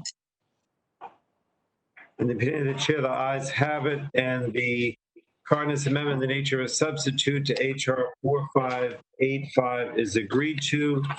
We now go to the question that occurs on favorably reporting HR 4585 as amended to the full House. Mr. Chairman? Yes, the Vice Chair. Yes, Mr. Chairman, I also have an Ames HR 4194. Oh, this is an Ames 24585, the suicide prevention bill, or is it different? It is, Mr. Chairman. Okay. The gentlewoman is recognized. Mr. Chairman, it's a simple, it is a, oh, I'm sorry, Mr. Chairman, I'm withdrawing. I had my timing off. Oh, it's a different one. Okay. Yes, I apologize. All right, so we'll get to that. So what we're doing now is the question now occurs on favorably reporting HR 4585 to the full House. All those in favor of reporting HR 4585 as amended will signify by saying aye. Aye. Aye. And all those opposed will signify by saying no. Opinion of the chair, the ayes have it, and HR 4585 as amended is reported to the full House. The next bill the chair calls up is HR. Chairman? Yes. Mr. Chairman, could I speak to the bill, even though it's just passed? The Suicide Prevention Act? Yeah. Yes. Yeah. Sure. Okay. The gentlewoman is recognized. I strike the last word.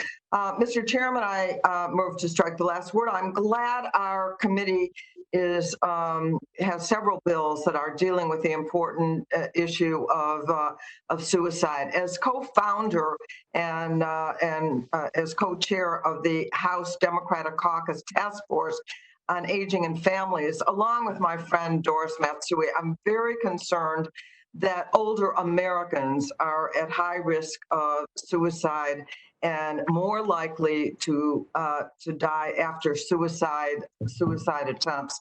So I really appreciate the efforts that have been made. I also wanted to say I'm also very pleased that we are moving two critical bills to strengthen mental health care today.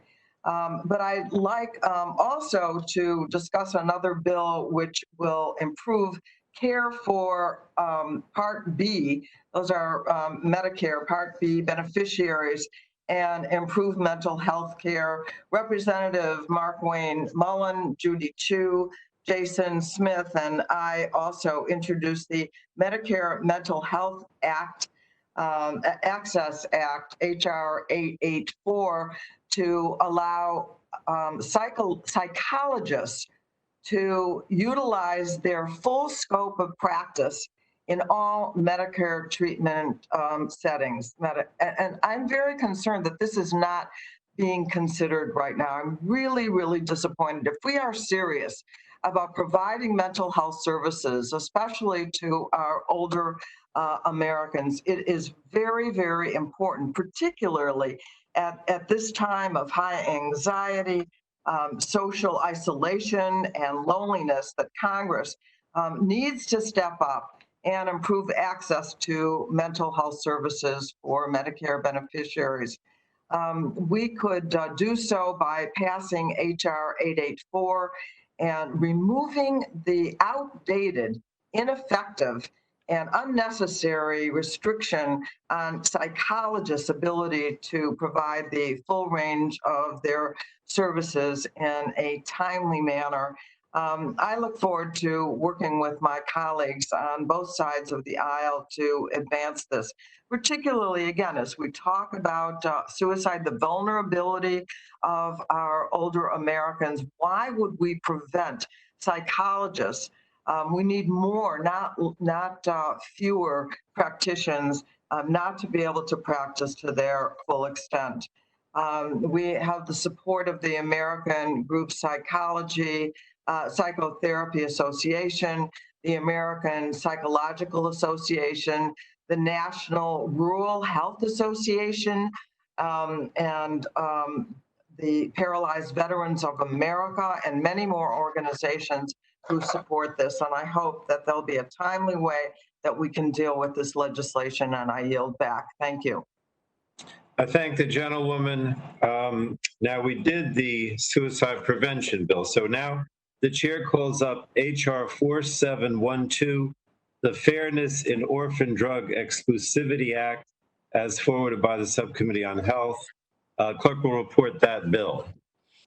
Committee print to HR 4712, a bill to amend the Federal Food, Drug, and Cosmetic Act with respect to limitations or exclusive approval or licensure of orphan drugs and for other purposes.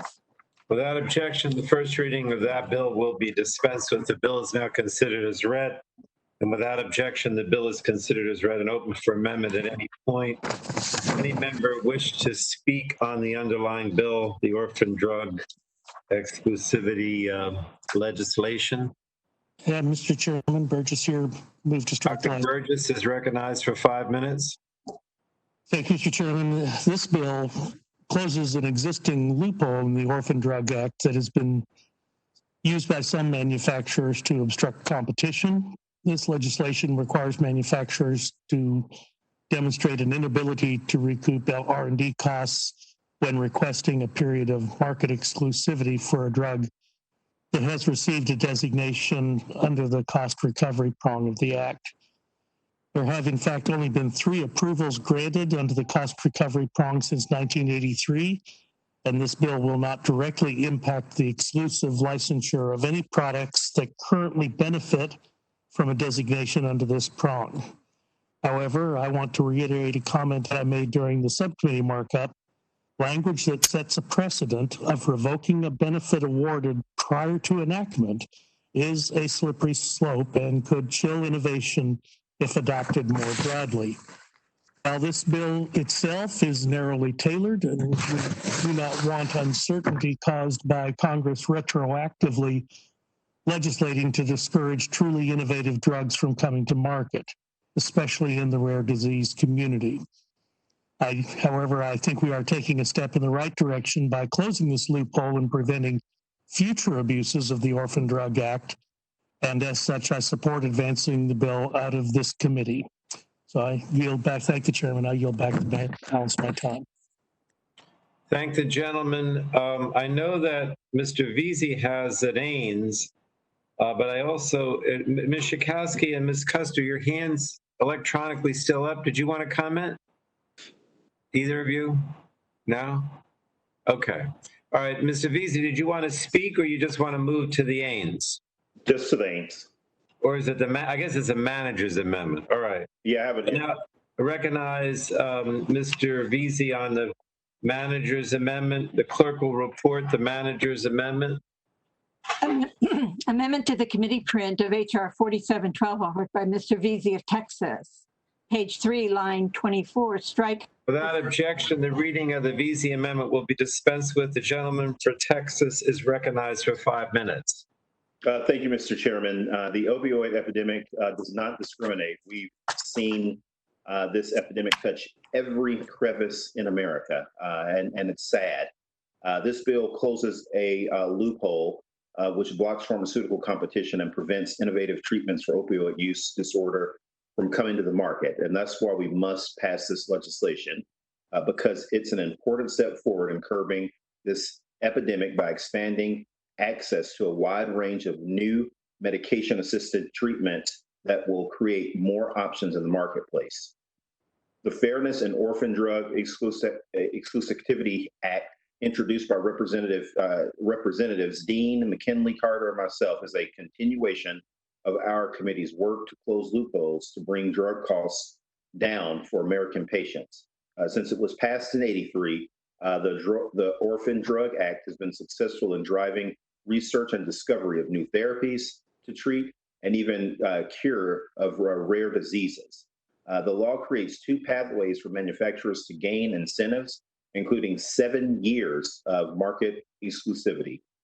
Manufacturers may be awarded orphan drug status for developing drugs approved to treat diseases that with patient populations over 200,000 or fewer, or under rarely used cost recovery pathway, they may receive orphan drug status if drug research and development costs are not expected to be recouped by sales of the underlying drug.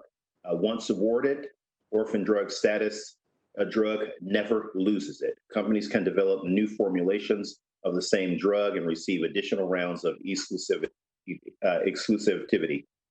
This bill was highlighted as an issue when a drug to treat opioid use disorder was originally approved in 1994 prior to the opioid epidemic, and FDA projected it would never recoup development costs.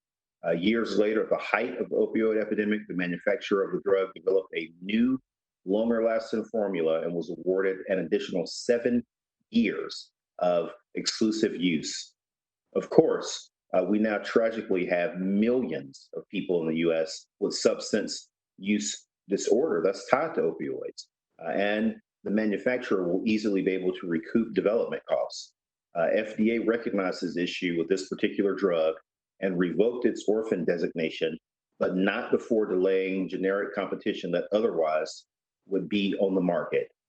This bill before us now would ensure that this cannot happen again in the future, because it would require drug manufacturers to demonstrate in their application to the FDA that each drug would fail to recoup development costs. It would also ensure that the manufacturer, in the example I laid out, chose to sue the FDA to regain orphan drug status, that manufacturers would be required to prove that the drug would not reasonably be expected to recoup development costs. The amendment I'm offering today makes a technical change requiring FDA to consider all sales for a manufacturer's drugs under the same orphan drug designation when making a determination about a drug's potential ability to recoup costs. FDA has provided positive feedback of the amendment to staff, and it has bipartisan support of the committee. This bill is narrowly tailored to fix a narrow but very real loophole. I encourage my colleagues on the committee to support this amendment and the underlying bill. And Mr. Chairman, I now yield back. Thank the gentleman. Mr. Chairman, I would like to speak if I could. I put my hand. Yes, the gentlewoman from Illinois is recognized. I think it's really important that we do make some fixes to the orphan drug bill. We had an experience not long ago when the company Gilead went to the FDA and said that they wanted orphan drug status for remdesivir, which has proven to be of some help with those people who have contracted COVID-19. But they went just at the point that they could ask for orphan drug status because there were about 200,000 people at the time. We kind of wish it were that now that had contracted COVID-19. And there were such, because then they would get 7 years of exclusivity. Well, there was such an outpouring of opposition to that idea that Gilead scuttled back to the FDA and said, "Oh, never mind, we don't want orphan drug status after all," and withdrew it. This is something that it could have been billions and billions and billions of dollars to Gilead, and it would have been really a scam because they wanted to get it just at the moment that they could, but not a moment later. And so I'm just pleased that we're being more careful about this issue of orphan drug status if we want to maintain affordability of prescription drugs. And I yield back. Thank the gentlewoman. Any other members seek recognition to speak on the VZ Manager's Amendment?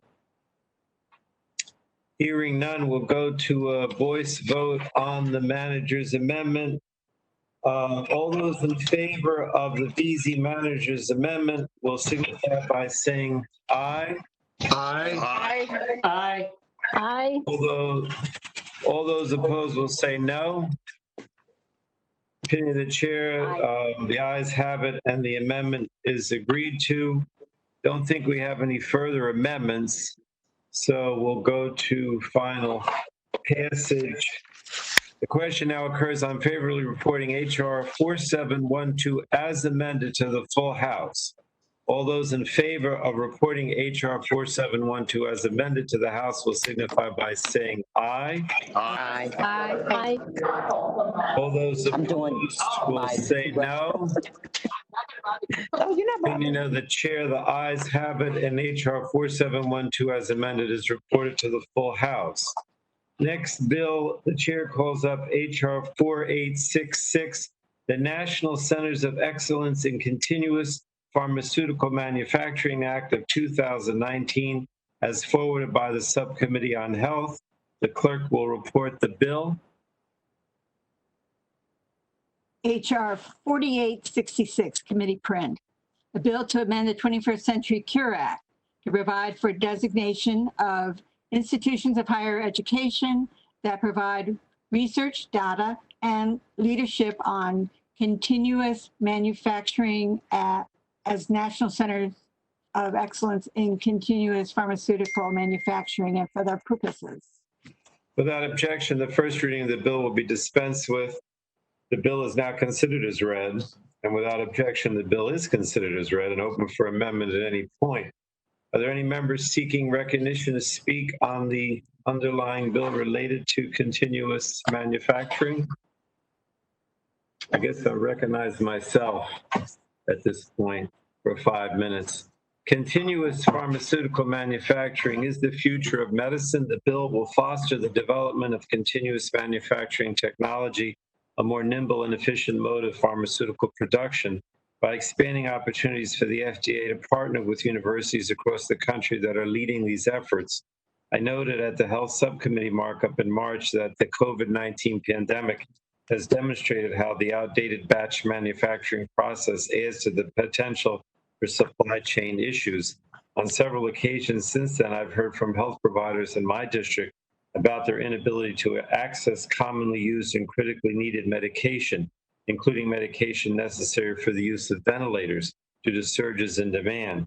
So by improving and expanding continuous manufacturing technology in the U.S., we can avoid future drug shortages and other supply chain interruptions. I want to thank Congressman Guthrie for co-sponsoring this bipartisan legislation, and I urge its adoption by the full committee. And I yield back. Does anyone else want? Mr. Guthrie, would you like to speak for 5 minutes? Yes, Mr. Chairman.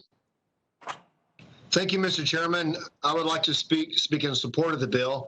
I want to thank you, Chairman Pallone, for working on this very important issue with me.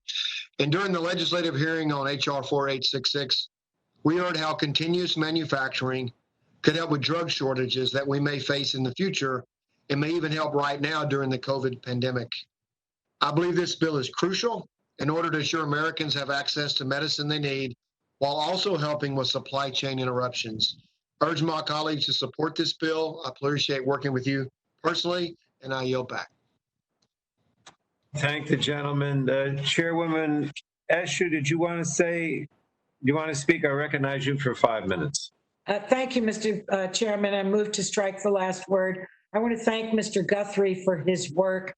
This legislation goes to the heart of several issues relative to our drug supply chain in the United States. Members know that I first raised the issue of our crippling dependence on foreign countries for critical drug supply. And so continuous manufacturing is really essential. And I think that this bill is going to advance this, but it also is going to advance the United States really taking back what it should be manufacturing in our own country. So I thank the gentleman for his work, and I look forward to hopefully a unanimous vote on this legislation, and I yield back. I thank the gentlewoman. Did any other member want to seek recognition on this underlying bill with continuing manufacturing? Seeing none, and I don't believe there are any amendments. Anyone want to offer an amendment? No. All right. Question now occurs on favorably reporting HR 4866 to the full House. All those in favor of reporting HR 4866 to the House will signify by saying aye. Aye. Aye. All those opposed will say no. In the opinion of the chair, the ayes have it, and HR 4866 is reported to the House. Next bill, chair calls up HR 5619, the Suicide Prevention Act. Clerk will report the bill. HR 5619, a bill to authorize a pilot program to expand and intensify surveillance of self-harm in partnership for states and local public health departments to establish a grant program to provide self-harm and suicide prevention services in hospital emergency departments and for other purposes.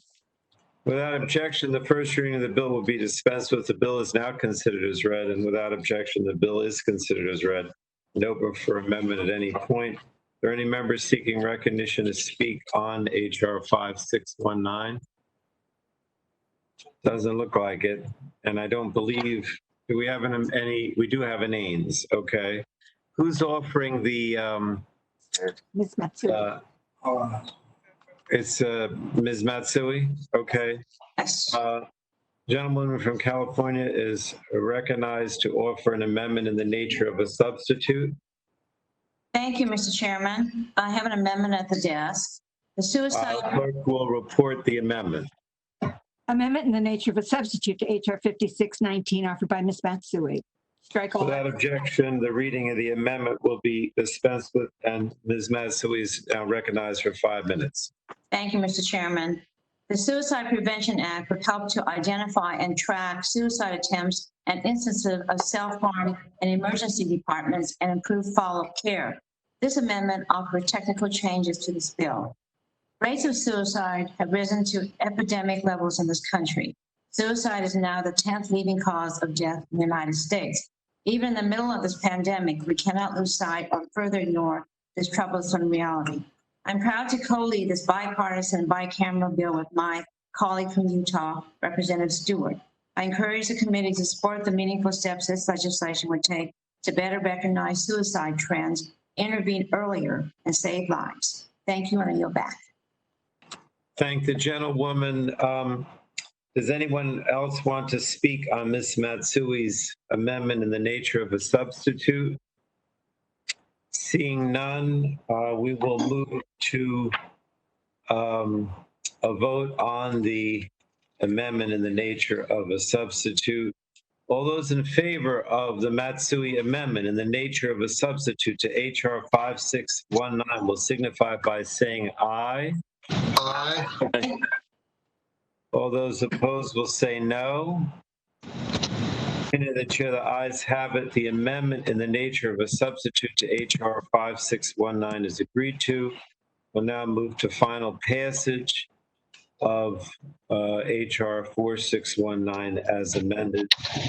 All those in favor of reporting HR 5619 as amended to the full House will signify by saying aye.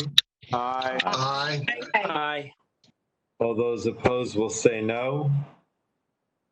Any of the chair, the ayes have it, and HR 5619 as amended is reported to the full House.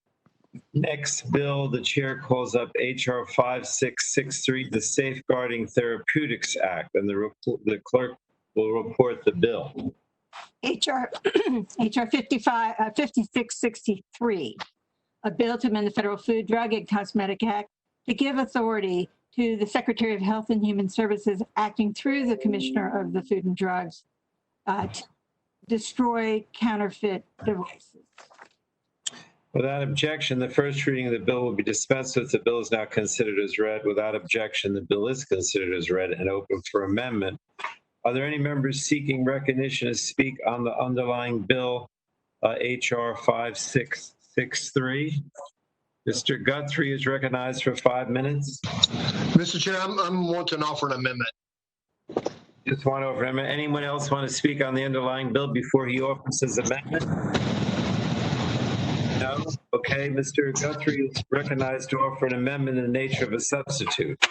Thank you, Mr. Chairman. I'd like to offer amendment in the nature of a substitute. Clerk will report the amendment. Amendment in the nature of a substitute. Mr. Guthrie. Without objection, the reading of the Guthrie amendment will be dispensed with, and Mr. Guthrie is now recognized for 5 minutes.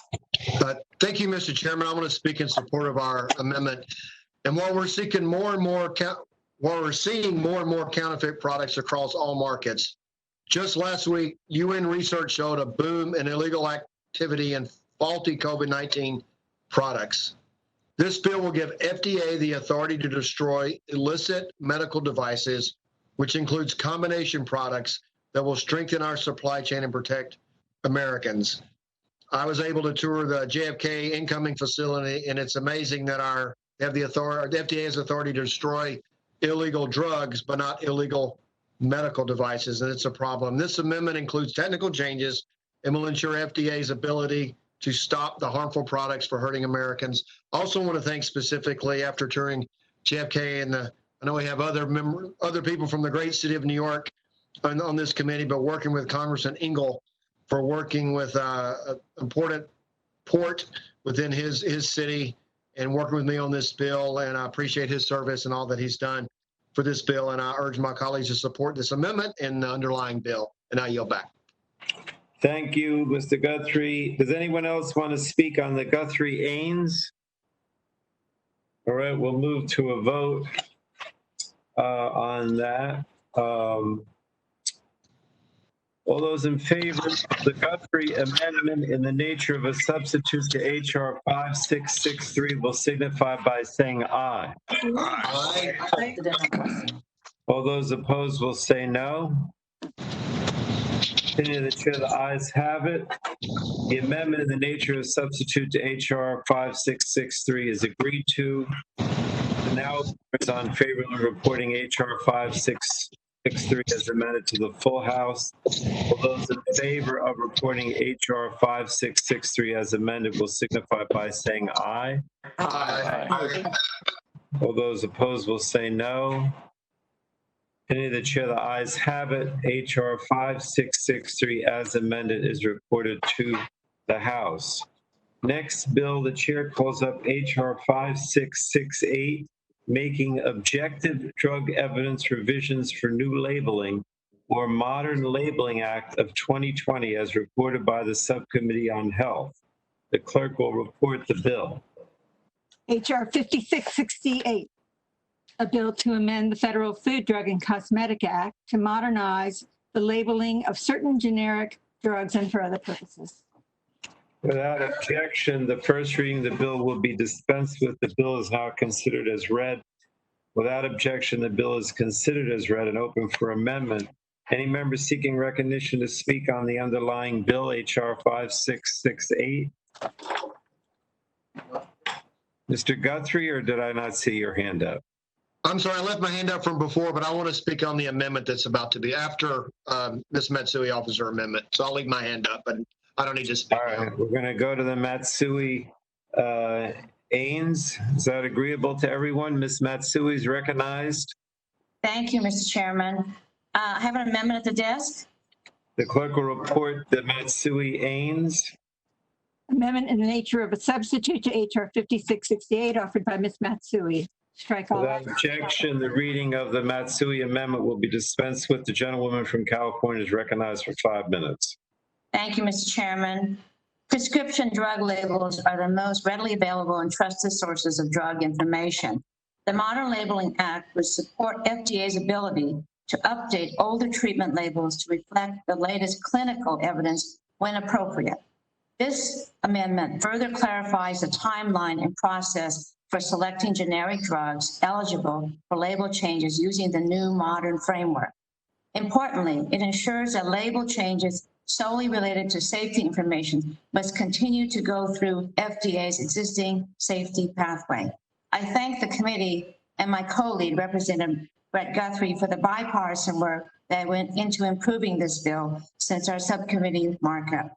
Modern generic drug labels are key to optimizing use, enhancing patient benefit and facilitating greater use of lower cost generics. I encourage my colleagues to support this important bill, and I yield back. Thank the gentlewoman. Mr. Guthrie is recognized for 5 minutes. Thank you, Mr. Chairman. I would like to strike the last word in support of this amendment.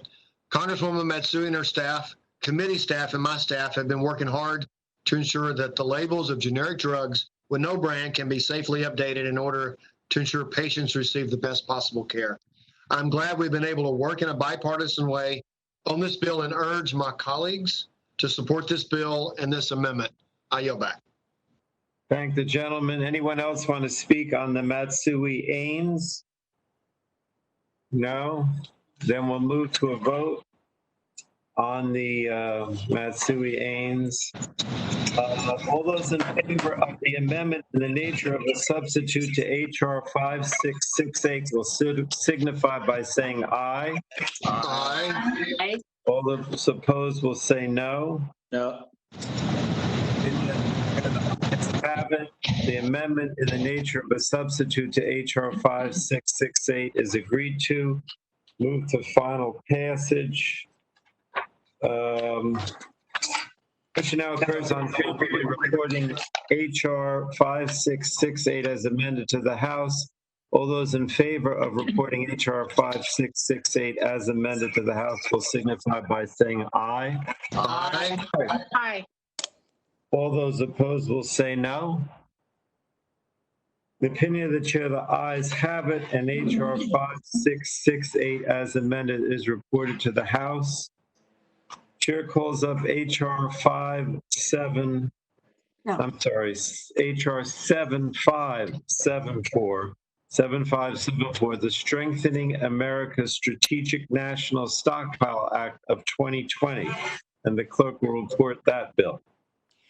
HR 7574, a bill to amend the Public Health Service Act with respect to the Strategic National Stockpile and for the purposes. Without objection, the first reading of the bill will be dispensed with. The bill is now considered as read, and without objection, the bill is considered as read and open for amendment. Any members seek recognition to speak on the underlying bill dealing with the SNS? Gentlewoman from California, the chairwoman is recognized. Thank you, Mr. Chairman, and I move to strike the last word on this legislation.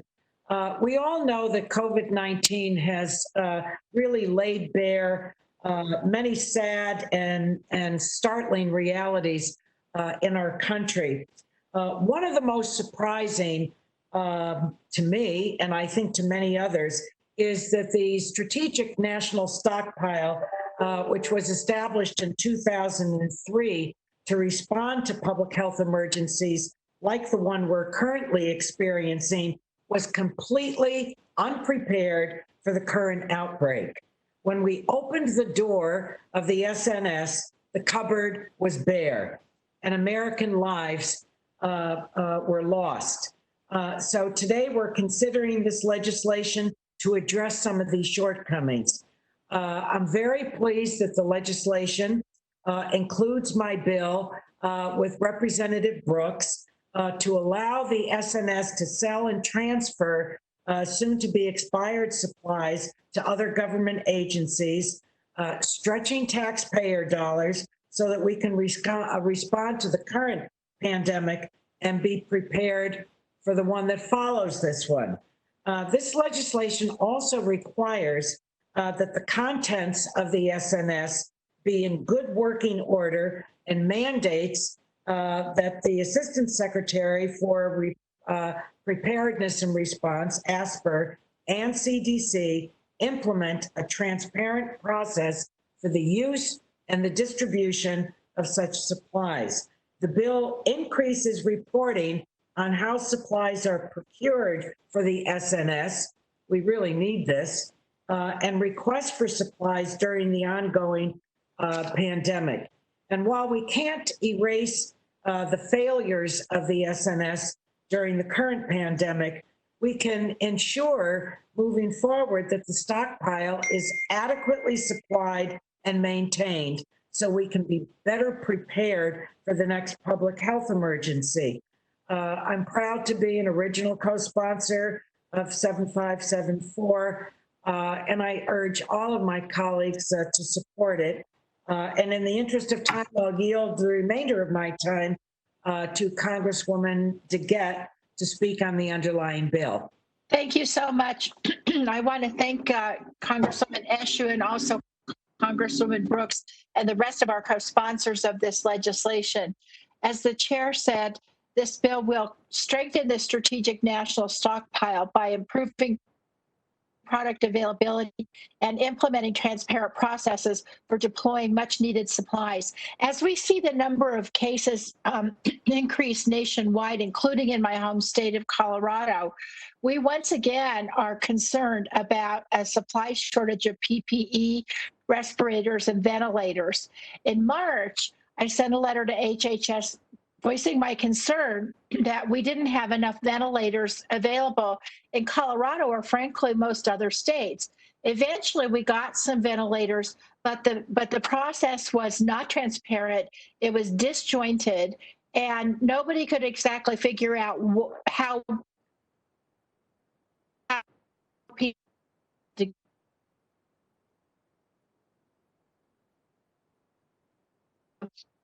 in terms of supplies available at all. According to figure filed Saturday, stockpiling may not have the capacity to supply medical professionals with PPE because of the latest surge. Let me just give one example. The stockpile currently has less than 900,000 gloves after having shipped 82 million this year alone. Folks, we got to get cracking here because if you think it's bad now, just wait till the fall. So I'm glad that the committee's taking a bipartisan step to put proper protocols and accountability measures for the stockpile in place. This is a really important bill in a really important markup. Thank you, Mr. Chairman. Thanks, Ms. Eshoo, and I yield back. The gentlewoman, Ms. Eshoo, yields back. Thank you, Mr. Chairman. I see a number of hands up. Believe that gentlewoman from Indiana, Ms. Brooks, is next. She's recognized for 5 minutes. Thank you, Mr. Chairman. Move to strike the last word. Gentlewoman is recognized.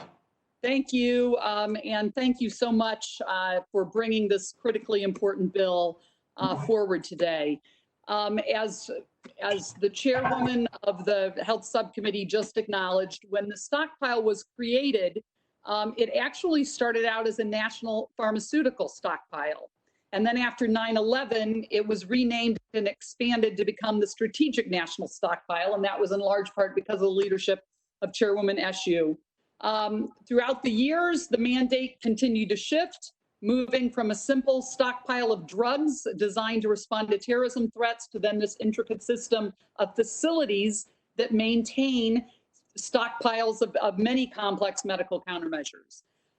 To uphold its mandate, the SNS has traditionally kept a supply of PPE, but it never made stockpiling, whether it's of masks, gloves, gowns, and the ventilators that my good friend Congresswoman DeGette just meant, its main focus. It was meant to focus on the medical countermeasures in its inventory.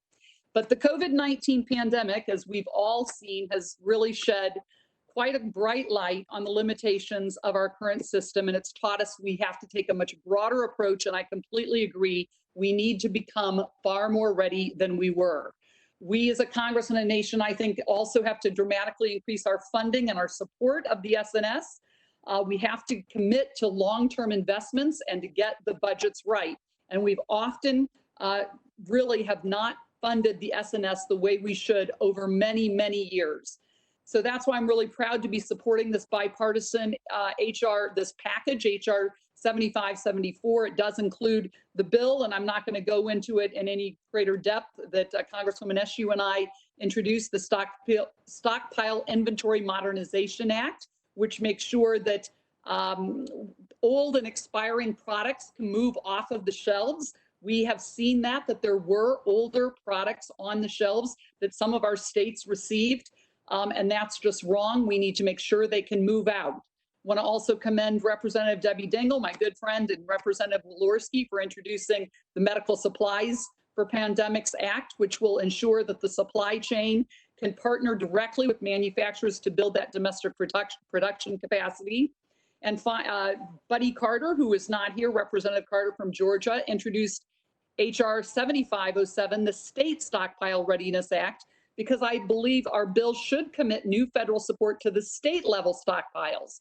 I think we have seen that a federal stockpile in and of itself cannot be ready for a national pandemic, and the states need to do far better in really ramping up their stockpiles. And so that's, I think, one of the lessons we've certainly learned. We truly have a role to play in developing and stockpiling, but the states need to do it as well. And so this bill seeks to do that and have more of a larger movement toward national preparation at the federal and state level. Also want to commend Representative Slotkin for her bipartisan work to increase the transparency and accountability of the stockpile. She's been very engaged on these issues, and this will establish significant new reporting requirements for the ASPR on the operations of the stockpile. And just finally, as Congresswoman Eshoo said, I think we have all been very disappointed to learn, like she said, that in many ways the cupboard was bare, not completely bare, but it certainly wasn't prepared. And we have not, over many, many years, funded the stockpile adequately. And so I think we must be doing more to ask the questions and to expect the answers about what specifically is in the stockpile, which I might add, most Americans never even knew a strategic national stockpile existed. A lot of members of Congress didn't fully appreciate what the strategic national stockpile is. I want to thank everyone for their support. I urge you to agree to this incredibly important bill, and that we need to continue to support the strategic national stockpile once we get past this pandemic and beyond. And with that, I yield back. Will the gentlelady yield? And I will yield before yielding back. I thank the gentlelady, and certainly I want to thank Representative Brooks for her leadership on this. And she and I have communicated since the early days of this pandemic. This may well restructure our approach to the strategic national stockpile.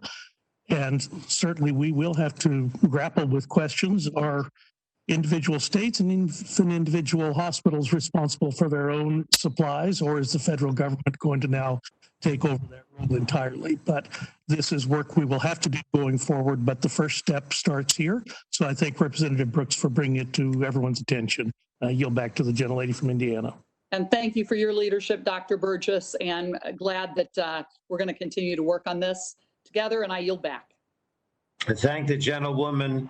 Now, Ms. Dingell, did you want to speak now or when you offer your amendment? When you offer the amendment? All right. So I see Mr. Soto's hand was up. The gentleman from Florida is recognized for 5 minutes. Thank you, Mr. Chairman. I move to strike the last word. Florida continues to see a surge in COVID-19 cases, unfortunately. I see this surge in other states throughout the Sun Belt, as well as in most of the rest of the nation. In the midst of this lengthy crisis, we still see shortages of supplies in Florida.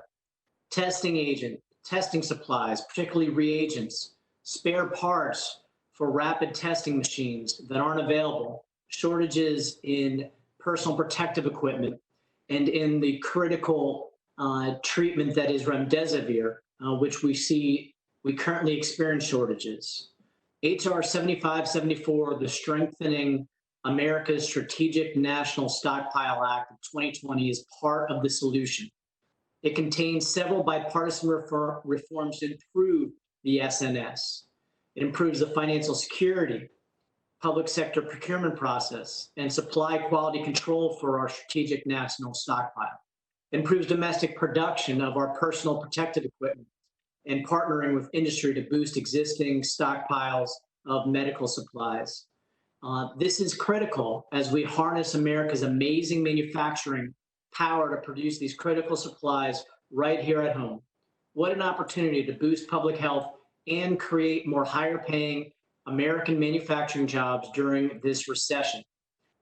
It also improves transparency regarding all state, local, tribal, and territorial requests for supplies, develops and implements an improved transparent process for the use and distribution of those supplies, and supports the expansion and maintenance of state stockpiles. Plus, it puts real money behind this effort by increasing annual appropriations from $610 million to $705 million. We continue to see states and local governments competing with each other for limited medical supplies and treatments. This is unacceptable. This is our nation's stockpile, not just the federal government stockpile, first of all. And having the national stockpile levels the playing field for so many states who may not have the same financial wherewithal of other wealthier states. It's also an inefficiency that costs lives, encourages fraud and scams, and creates bidding wars between governments that drive up costs ultimately borne by the American taxpayers. While I continue to believe that harnessing the full potential of the National Defense Production Act is what ultimately needs to happen, this compromise represents a step in the right direction. I also want to stress that we may see a coronavirus vaccine as early as possibly by the end of this year or early next year. We must continue this good work by harnessing the power of the strategic national stockpile, or at the very least have a national strategy to ramp up production of any potential vaccine and ensure the equitable distribution of any vaccine, particularly prioritizing seniors and those with pre-existing conditions.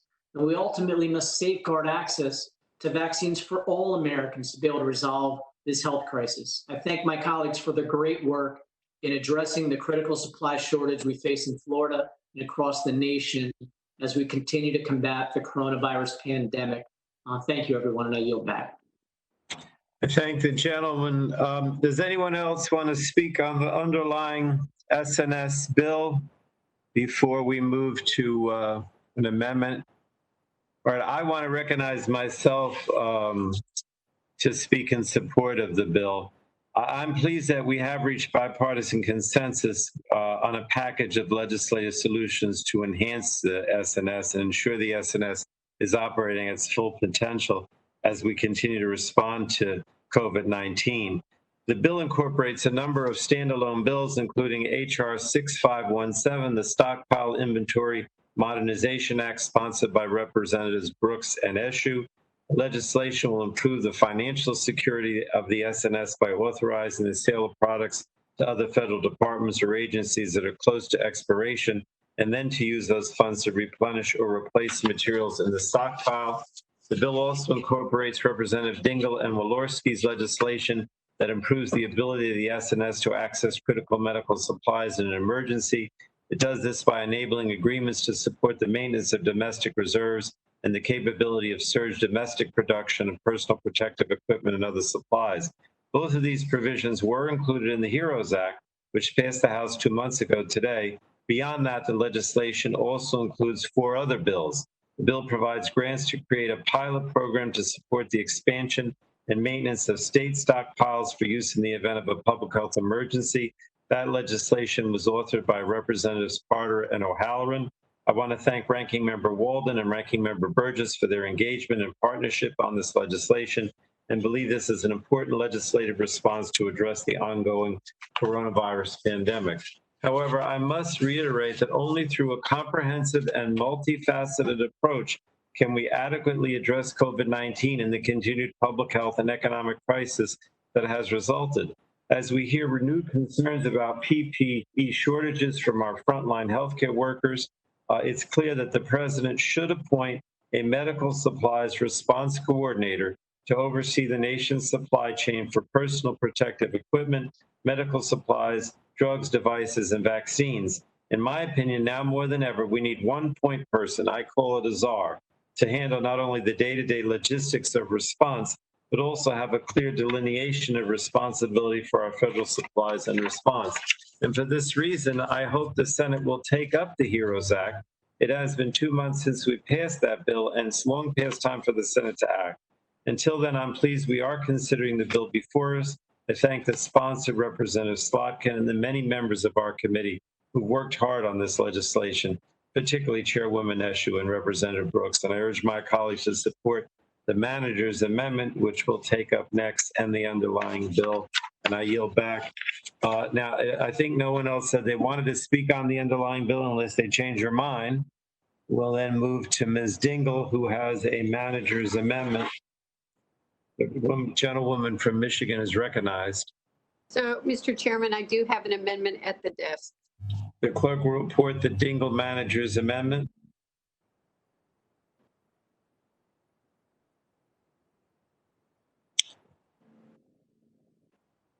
Amendment to HR 7574 offered by Mrs. Dingle. Page 2. Without objection, the reading of the Dingle amendment will be dispensed with, and the gentlewoman from Michigan is recognized for 5 minutes. Thank you, Chairman Pallone and Ranking Member Walden, for including the bipartisan Strengthening America's Strategic National Stockpile Act in today's markup. And I also want to give particular thanks to both the Health Subcommittee Chair, Anna Eshoo, and Susan Brooks, who are incredible women who have been trying to get the country to pay attention to this issue long before, unfortunately, everybody in this country knows how important it is. They're inspiring women. As we've seen throughout the COVID-19 pandemic, improving our nation's manufacturing capacity is critical to ensuring that America's first responders and our healthcare workers are prepared for public health emergencies. During COVID-19 public health crisis, our frontline healthcare workers have been forced to rely on deficient equipment from overseas manufacturers or expired equipment in the strategic national stockpile. This has put their lives at risk, and it continues to hinder our response to COVID-19, as well as challenge our ability to respond to future public health emergencies if we don't act now. And one of the things that we are seeing as we're seeing these increased spikes across the country is a shortage again, and that fear and that panic back in those that are on the front lines. It's absolutely unacceptable. It also includes a provision my colleague Congressman Walorski and I authored to implement a supply chain flexibility manufacturing pilot program to improve production of PPE and other equipment. This will allow the SNS to refresh and replenish stocks of critical manufacturing supplies before they expire. This provision also creates incentives to geographically diversify production of medical supplies and provide the SNS with the flexibility to enter into leasing or joint ventures with manufacturers to quickly scale up production if needed. We saw this in the panic about not having enough ventilators. Well, besides the masks and the gowns that we're importing from China that had quality problems.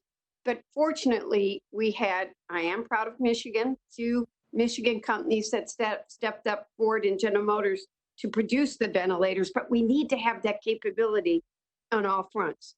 This bipartisan amendment, which I'm co-leading with my colleague Congresswoman Brooks, further strengthens this legislation by incorporating technical feedbacks and revisions.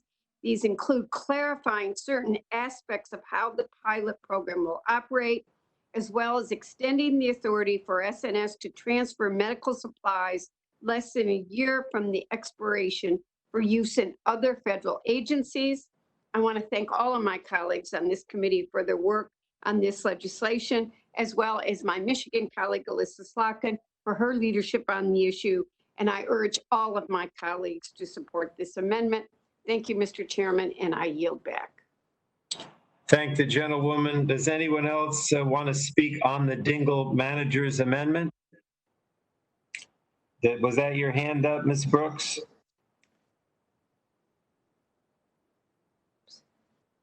I apologize. I failed to take it down, but while I have the floor now, I'll just very briefly just want to thank my colleague and dear friend from Michigan for her leadership on this amendment, and particularly for her work and Representative Walorski's work on ensuring that our manufacturers, obviously the Midwest, we lead in manufacturing in the country, and we're very proud of how so many manufacturing companies that we represent stepped up, including one in Kokomo, General Motors plant in Kokomo that began producing ventilators that hopefully will get to Colorado. And so, and all across the country, but just want to thank everybody for the bipartisan support on this really important bill.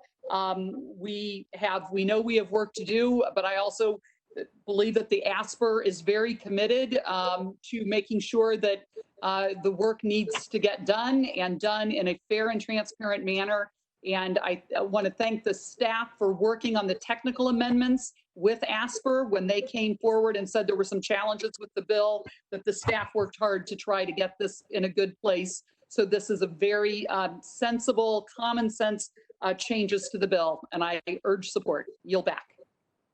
Thank the gentlewoman. Anyone else want to speak on the Dingell Manager's Amendment?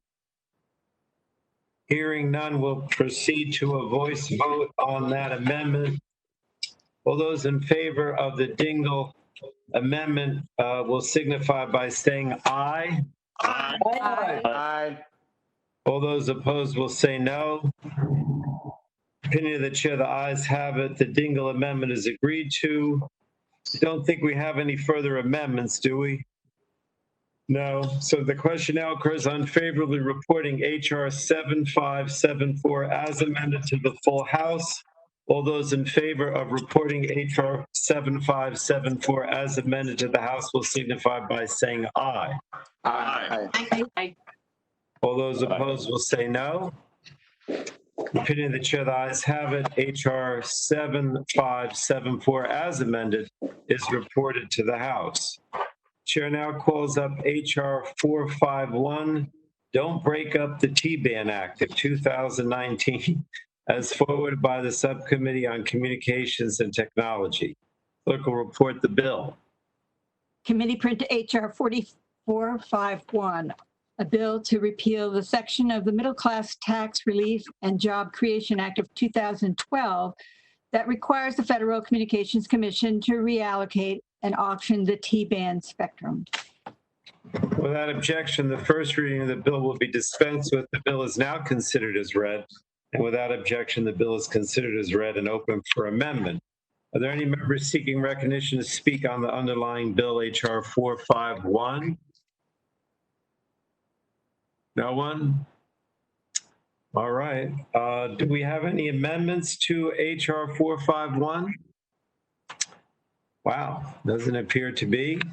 So we'll go right to final passage. The question now occurs on favorably reporting H.R. 451 to the House.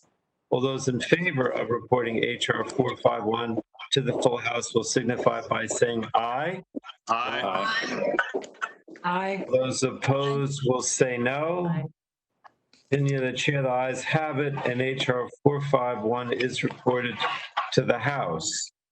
Next, the chair calls up H.Res. 549, a resolution reaffirming the commitment to media diversity and pledging to work with media entities and diverse stakeholders to develop common ground solutions to eliminate barriers to media diversity. The clerk will report the bill.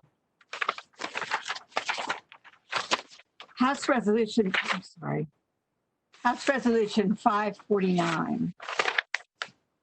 Whereas the principle that an informed and engaged electorate is critical to a vibrant democracy and deeply rooted in our laws of free speech and underpins the virtues on which we establish our Constitution in order to form a more perfect union, establish justice, ensure domestic tranquility, provide for the common defense, promote the general welfare, and secure the blessings of liberty to ourselves and our posterity. Without objection, I couldn't stop that. That sounded so good. Without objection, the first reading of the bill will be dispensed with. The bill is now considered as read. And without objection, the bill is considered as read and open for amendment. Are any members seeking recognition to speak on the underlying bill H.Res. 549 with regard to media diversity? Does anyone want to speak on this? Okay. Even with all that well-sounding introduction, we move then to any amendments. Are there any amendments to the bill? No? Okay. So we'll go to final passage. Question now occurs on favorably reporting HRES 549 to the House. All those in favor of reporting HRES 549 to the full House will signify by saying aye. Aye. All those opposed will say no. Opinion of the chair, the ayes have it, and HRES 549 is reported to the House. Chair now calls up HR 4194, the National Suicide Hotline Designation Act of 2019, as forwarded by the Subcommittee on Communications and Technology. Clerk will report the bill. Committee print to HR 4194, a bill to amend the Communications Act of 1934 to direct the Federal Communications Commission to designate 988 as the universal telephone number for the purpose of the National Suicide Prevention and Mental Health Crisis Hotline System, operating through the National Suicide Prevention Lifeline and through the Veterans Crisis Line. Without objection, the first reading of the bill will be dispensed with. The bill is now considered as read. And without objection, the bill is considered as read and open for amendment at any point. Any members seeking recognition to speak on the underlying bill, HR 4194, with regard to suicide hotline? Hearing none. Oh, Ms. Dingle, yes. The gentlewoman from Michigan is recognized for 5 minutes. Thank you, Mr. Chairman. I move to strike the last word. Thank you. I want to voice my support for this underlying bill. The National Suicide Hotline has been something we've all been working on as a legislative body for a number of years. The bill, HR 4194, the National Suicide Hotline Designation Act, led by my colleagues Rep. Moulton and Rep. Stewart, will go a long way in making the hotline easy and usable for those that are needing help. In times of crisis, we need to be doing everything that we can to help make access easy and simple. And when someone's in trouble, that they've got somebody at the end of the phone that they can call. There's a reason we all know to dial 911 in emergencies, because it's the same everywhere else. The suicide hotline should be just as easy to remember. And the designation of 988 as the national number will save lives, plain and simple. It's there. People are really going through a hard time right now. We're seeing an increased amount of people not knowing where to turn, and out of desperation, they are killing themselves. We have more details to work out and technical capabilities and feasibility to consider, but I'm confident in the FCC's ability to study those issues and help provide Congress with the information we need to help those who are in a dark place. This bill directs HHS to provide a strategy for training on addressing the very specific needs of LGBTQ youth who face complicated battles and where expertise is sorely needed. Everyone who calls into the hotline is facing a unique challenge in their lives. And you've got to have people at the end of the phone who are trained that can help in every scenario. It's been a privilege to work on this important bipartisan issue. Our work isn't done, but it's an excellent start. And we owe it to the thousands who are struggling to continue to address this issue. Too many of us know a person that needed help and we weren't there when they needed it. Let's make this a reality. I'm proud to co-sponsor this bill and urge my colleagues to support it, just as we did in subcommittee, and I yield back the balance of my time. I thank the gentlewoman. Does anyone else seek recognition to talk about this legislation? All right. We do have Ms. Clark has a Ames.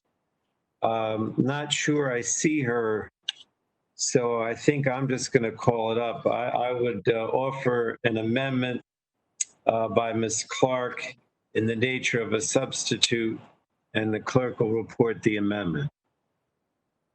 Amendment in the nature of a substitute to HR 4194 offered by Mr. Pallone on behalf of Ms. Clark.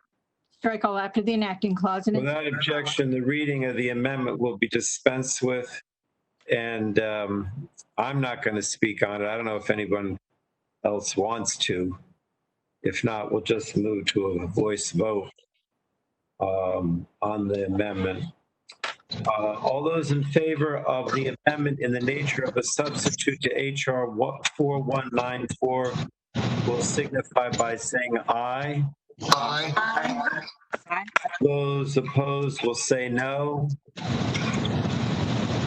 ayes have it. The amendment in the nature of a substitute to HR 4194 is agreed to. Question members on favorably reporting HR 4194 is amended to the full House. All those in favor of reporting HR 4194 as amended will signify by saying aye. Aye. Those opposed will say no. Opinion of the chair, the ayes have it. HR 4194 as amended is reported to the House. Chair now calls up HR 5567, the Measuring Economics, Driving Investments, and Access for Diversity or Media Diversity Act of 2020. And the clerk will report the bill.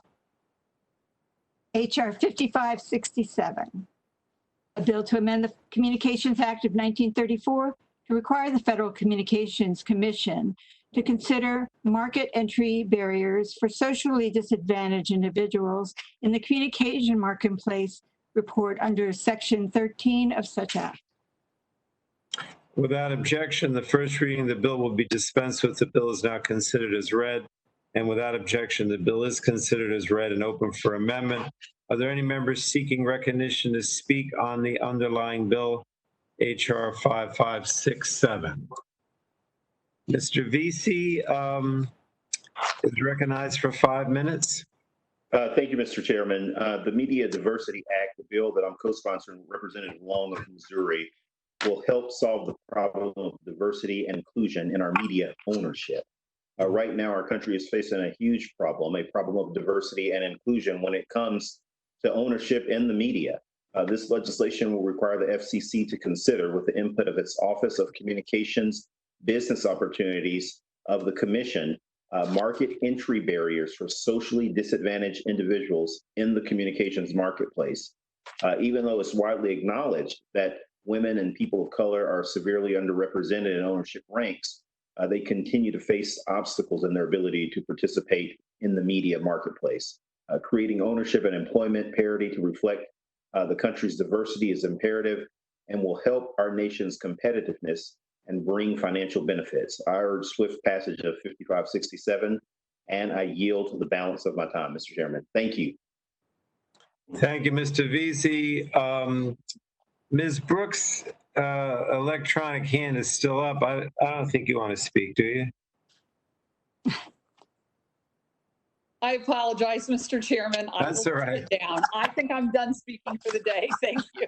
All right. Mr. Soto, gentleman from Florida is recognized. Thank you, Mr. Chairman, and I move to strike the last word. In committee, we saw minority and women-owned radio stations and television stations as a percentage in single digits. Women own just 6% of full commercial broadcast radio stations, as an example, even though they're 51% of our population. Racial and ethnic minorities own just 7.7% of full power radio stations, even though we account for 33%. Latinos own just 2.9%, obviously a concerning figure for us, even though we comprise 15% of the US population. These dismal numbers merit a call for action. Having diversity and diverse perspectives in front of the camera is very important, but ownership diversity is absolutely paramount. Owners call the shots on programming, advertising, staff, protocols, and other major decisions that have a profound effect on our media. Long-term improvement in diversity of ownership will usher in more enduring change. That's where the Media Diversity Act of 2020 gets it right. It requires the FCC to consider market entry barriers for socially disadvantaged individuals in the communications marketplace. We must make it easier for all communities to start media businesses to serve our growing diversity and diverse perspectives in America. And I want to thank my colleagues for their leadership on this very important bill, and I yield back. Thank the gentleman. Does anyone else want to speak on this underlying bill? Yep, Mr. Chairman. Mr. Walden, the ranking member is recognized. Thank you very much, Mr. Chairman. I feel compelled to say a few words in support and concur with my friend from Florida, Mr. Soto, and others. As a former licensee of broadcast stations with my wife, we were 50-50 partners in the operation. I couldn't agree more. Getting more diverse voices, not only on the air, but also as owners, is really essential to getting the right information out and out as explained by people who come from different backgrounds. And I think it's really important for the strength of our democracy in our country to have diverse media ownership. And so I'm delighted to be supportive of this effort, and I yield back. Thank the ranking member. Anyone else want to speak on the bill?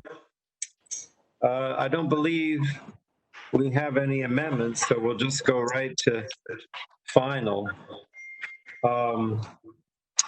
Question now occurs on favorably reporting. Oh, Mr. Cardenas, did you want to speak? Yeah, just quickly. Gentleman's recognized. Thank you. I have tremendous respect and appreciation for the ranking member, Mr. Walden, but I'd just like him to take a few seconds to clarify. Did you infer that your wife was the better half of your business? Just a quick question. Oh, she was the reason we achieved whatever success we did, I guarantee you. I got that feeling, but thank you for clarifying. Thank you. I yield back. All right. Thank you. Question now occurs on favorably reporting HR 5567 to the House. All those in favor of reporting HR 5567 to the House will signify by saying aye. Aye. All those opposed will say no. The opinion of the chair, the ayes have it. HR 5567 is reported to the House.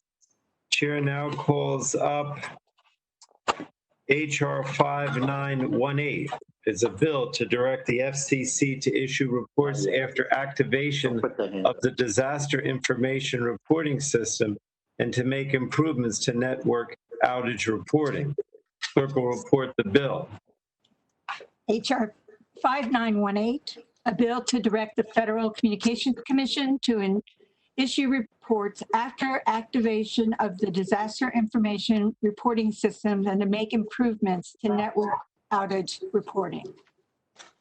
Without objection, the first reading of the bill will be dispensed with. The bill is now considered as read.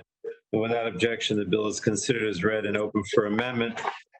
I know that Ms. Eshu wanted to speak. The chairwoman is recognized for 5 minutes. Thank you, Mr. Chairman. And I move to strike the last word. I want to thank Congresswoman Matsui for her leadership on this highly important bill, and I'm proud to have partnered with her on it. The human impacts of natural disasters are worsened when our communications infrastructure isn't resilient. And unfortunately, this is an issue my fellow Californians know all too well.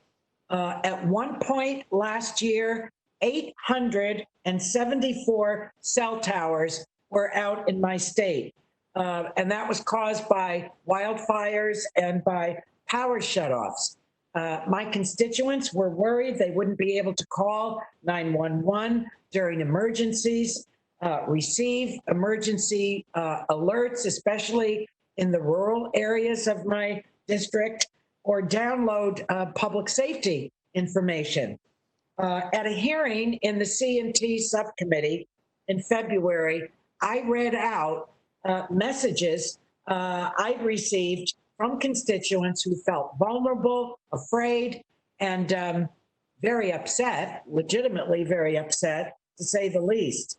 And I really shared all of those emotions with them. So we have to help them. Wildfires are getting more frequent and more intense because of climate change. And the public utility, Pacific Gas and Electric, estimates that shutoffs will affect 2 million Californians this year. So without policy changes, good policy changes at the federal and state level, I worry that communications failures will once again worsen the impacts of these disasters. So I'm pleased that we have this legislation before us. It requires the FCC to hold field hearings after the disasters. It requires them to issue preliminary and final reports about each disaster. And it requires and ensures that 911 centers know when the outages impact the calls they may receive. This will go a long way to addressing what I described, and I urge my colleagues to support it. And with that, I yield back the balance of my time, Mr. Chairman. Thank you. I thank the gentlewoman. Is anyone else hand up? I know Mr. Bilirakis has the AINS. Did anyone want to speak before we go to that? No? Okay. Then we'll go to the AINS, which I believe is Mr. Bilirakis wants to offer an amendment in the nature of a substitute. Yes, that's correct. I recognize the gentleman. Okay, I have an amendment at the desk. The clerk will report the Bilirakis amendment. Amendment in the nature of a substitute to HR 5918 offered by Mr. Bilirakis. Strike all. Without objection, the reading of the amendment will be dispensed with. The gentleman from Florida is recognized for 5 minutes. Thank you, Mr. Chairman. I appreciate it. This amendment in the nature of a substitute makes a number of changes that strengthen the bill by ensuring that the FCC has the time it needs to conduct a proper review of any sustained activation of the disaster information reporting system during a time of crisis and issue a meaningful report. It also adds more details and clarity to the items the Commission must identify in its preliminary report, such as the amount of infrastructure impacted by an outage. The substitute amendment also ensures that communication providers impacted by the underlying crisis are among those groups that must be considered by the FCC to participate in any field hearing required under the bill. And finally, my substitute amendment would require the FCC to include a timing requirement to the rules it must adopt, requiring service providers to submit notifications on service disruptions to public safety answering points. When we are talking about 911 services, we must ensure that any disruption is reported quickly. Lastly, I want to thank Congresswoman Matsui for working with me on incorporating these bipartisan changes to our legislation. So I'd like to yield to Mrs. Matsui, but if she's not available, then I'll yield back, Mr. Chairman. I appreciate a yes vote on the substitute amendment. Mr. Chairman? Oh, yes, the gentleman's yielded to you if you want. Yeah, I yield. Yes. Thank you very much, Representative Bilirakis. And I'm glad this bill is moving forward on a bipartisan basis. As we prepare for wildfire season in California, I'm reminded of a simple truth. During an emergency, the ability to call 911 is often a matter of life and death. The common sense public safety improvements in the Emergency Reporting Act will help ensure that those who need help can get help. This bill requires the FCC to standardize its emergency response by conducting field hearings, issuing reports, and making policy recommendations whenever disasters strike. After disasters, we need to ensure we are learning all we can about what went wrong and providing the resources needed to prevent future communications failures. The bill would also include standards that require mobile carriers to report network outages to 911 centers. While existing outage reporting requirements exist at the FCC, the notification threshold is high and can lead to situations in which 911 centers are left in the dark about service outages in their territory, jeopardizing public safety. I encourage my support for this important bill, and we will certainly continue to push for a vote on the House floor. With that, I yield back. Gentleman from Florida's time. The gentleman yields back. I was asking, gentleman, yes, Ms. Eshu is recognized for 5 minutes. I thank the gentleman. I was just going to ask Mr. Bilirakis if he would yield, but you've given me time. I just have a quick question, and that is, what is the timing that is in the amendment? that you raised relative to the FCC? Is yield to Mr. Bilirakis? Yeah, I have to refer to staff on that. Are the staff on this? They are. Which staff member would like to respond, if any? 1 year. What is it? Anybody? 1 year. What, Mr. Chairman? It's an increase to 1 year. 1 year? Yes. Does that answer your question? Well, so they have a year to respond to the hearings. Is that what it is? That's what that's correct. Why is it Increase so to 1 year. long? They have 1 Why year do they to need respond. that much Correct. time? Why does the FCC need so much time? Well, to make sure that they're thorough. I see. On Okay. the final report. Okay, I appreciate it. Thank you. Sure, no problem at all. Thank you. Thank you. Thank you. Thank you. Gentlewoman yields back. Does anyone else want to address the Bilirakis-Ains? Hearing none, we will now move to a voice vote on the Ains. All those in favor of the amendment in the nature of a substitute to HR 5918 will signify by saying aye. Aye. Aye. Aye. All those opposed will say no. Opinion of the chair, the ayes have it. The amendment in the nature of a substitute to HR 5918 is agreed to. Question now occurs on favorably reporting HR 5918 as amended to the full House. All those in favor of reporting HR 5918 as amended will signify by saying aye. Aye. All those opposed will say no. Opinion of the chair, the ayes have it. HR 5918 as amended is reported to the House.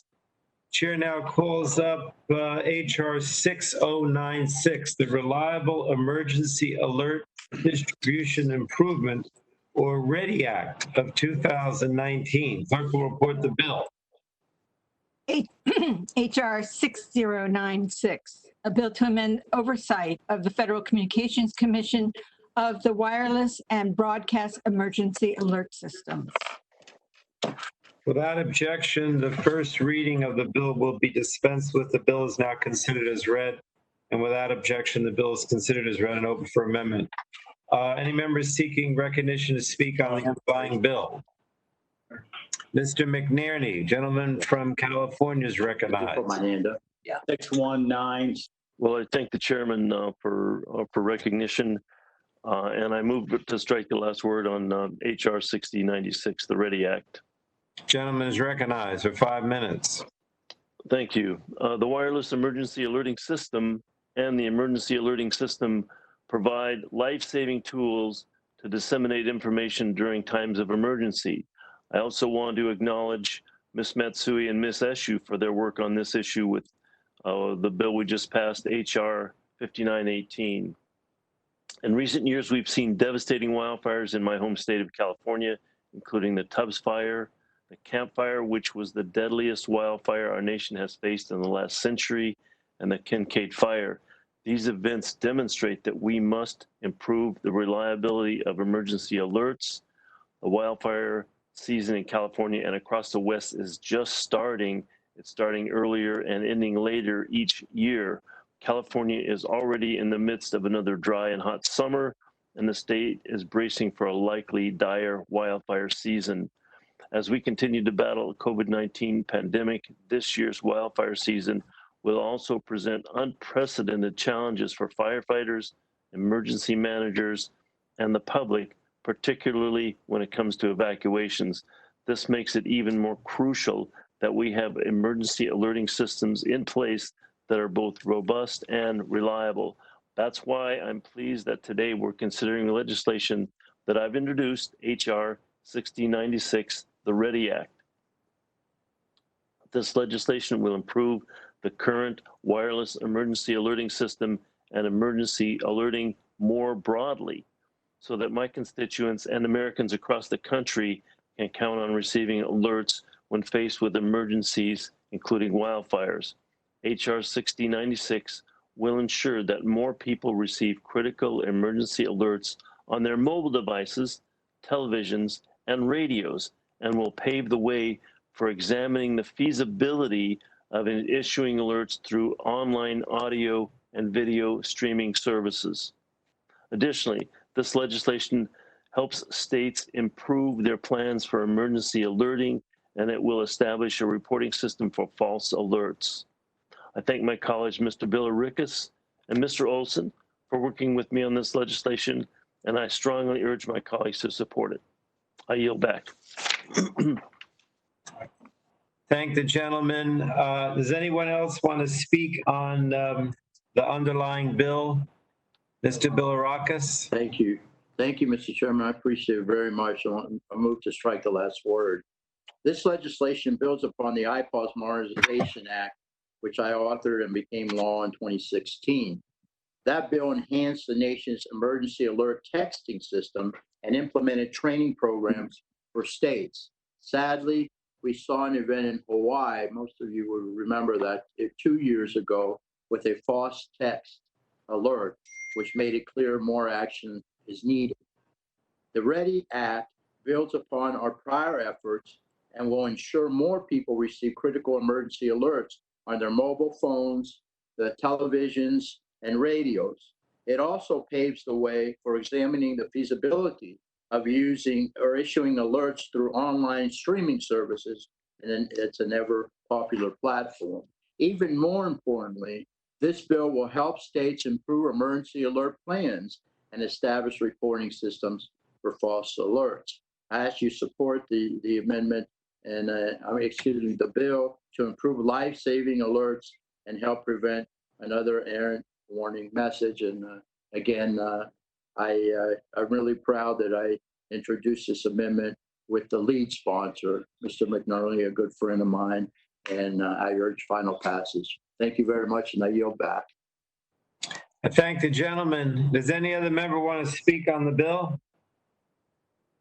Hearing none, I don't believe we have any amendments. All right, we'll go to final. Question now occurs on favorably reporting HR 6096 to the full House. All those in favor of reporting HR 6096 to the House will signify by saying aye. Aye. Aye. All those opposed will say no. Opinion of the chair, the ayes have it, and HR 6096 is reported to the House. Chair now calls up HR 6624, the Utilizing Strategic Allied Telecommunications or USA Telecommunications Act 2020, and the clerk will report the bill. HR 6624, a bill to support supply chain innovation and multilateral security and for other purposes. Without objection, the first reading of the bill would be dispensed with. The bill is now considered as read. And without objection, the bill is considered as read and open for amendment. Does anyone want to speak on the underlying bill? Ms. Eshu is recognized for 5 minutes. Thank you, Mr. Chairman. I move to strike the last word. It's been a decade, 10 years, 10 long years. I've raised the vulnerabilities in our telecommunications infrastructure directly and how that directly impacts our national security. So members, this has a great deal to do with our nation's national security. I first wrote to the FCC in November of 2010, expressing my really grave concerns about Huawei and ZTE because they have opaque entanglements with the Chinese government. In the intervening decade, Huawei and ZTE equipment has proliferated across our country because it's cheap and it's subsidized by the Chinese government.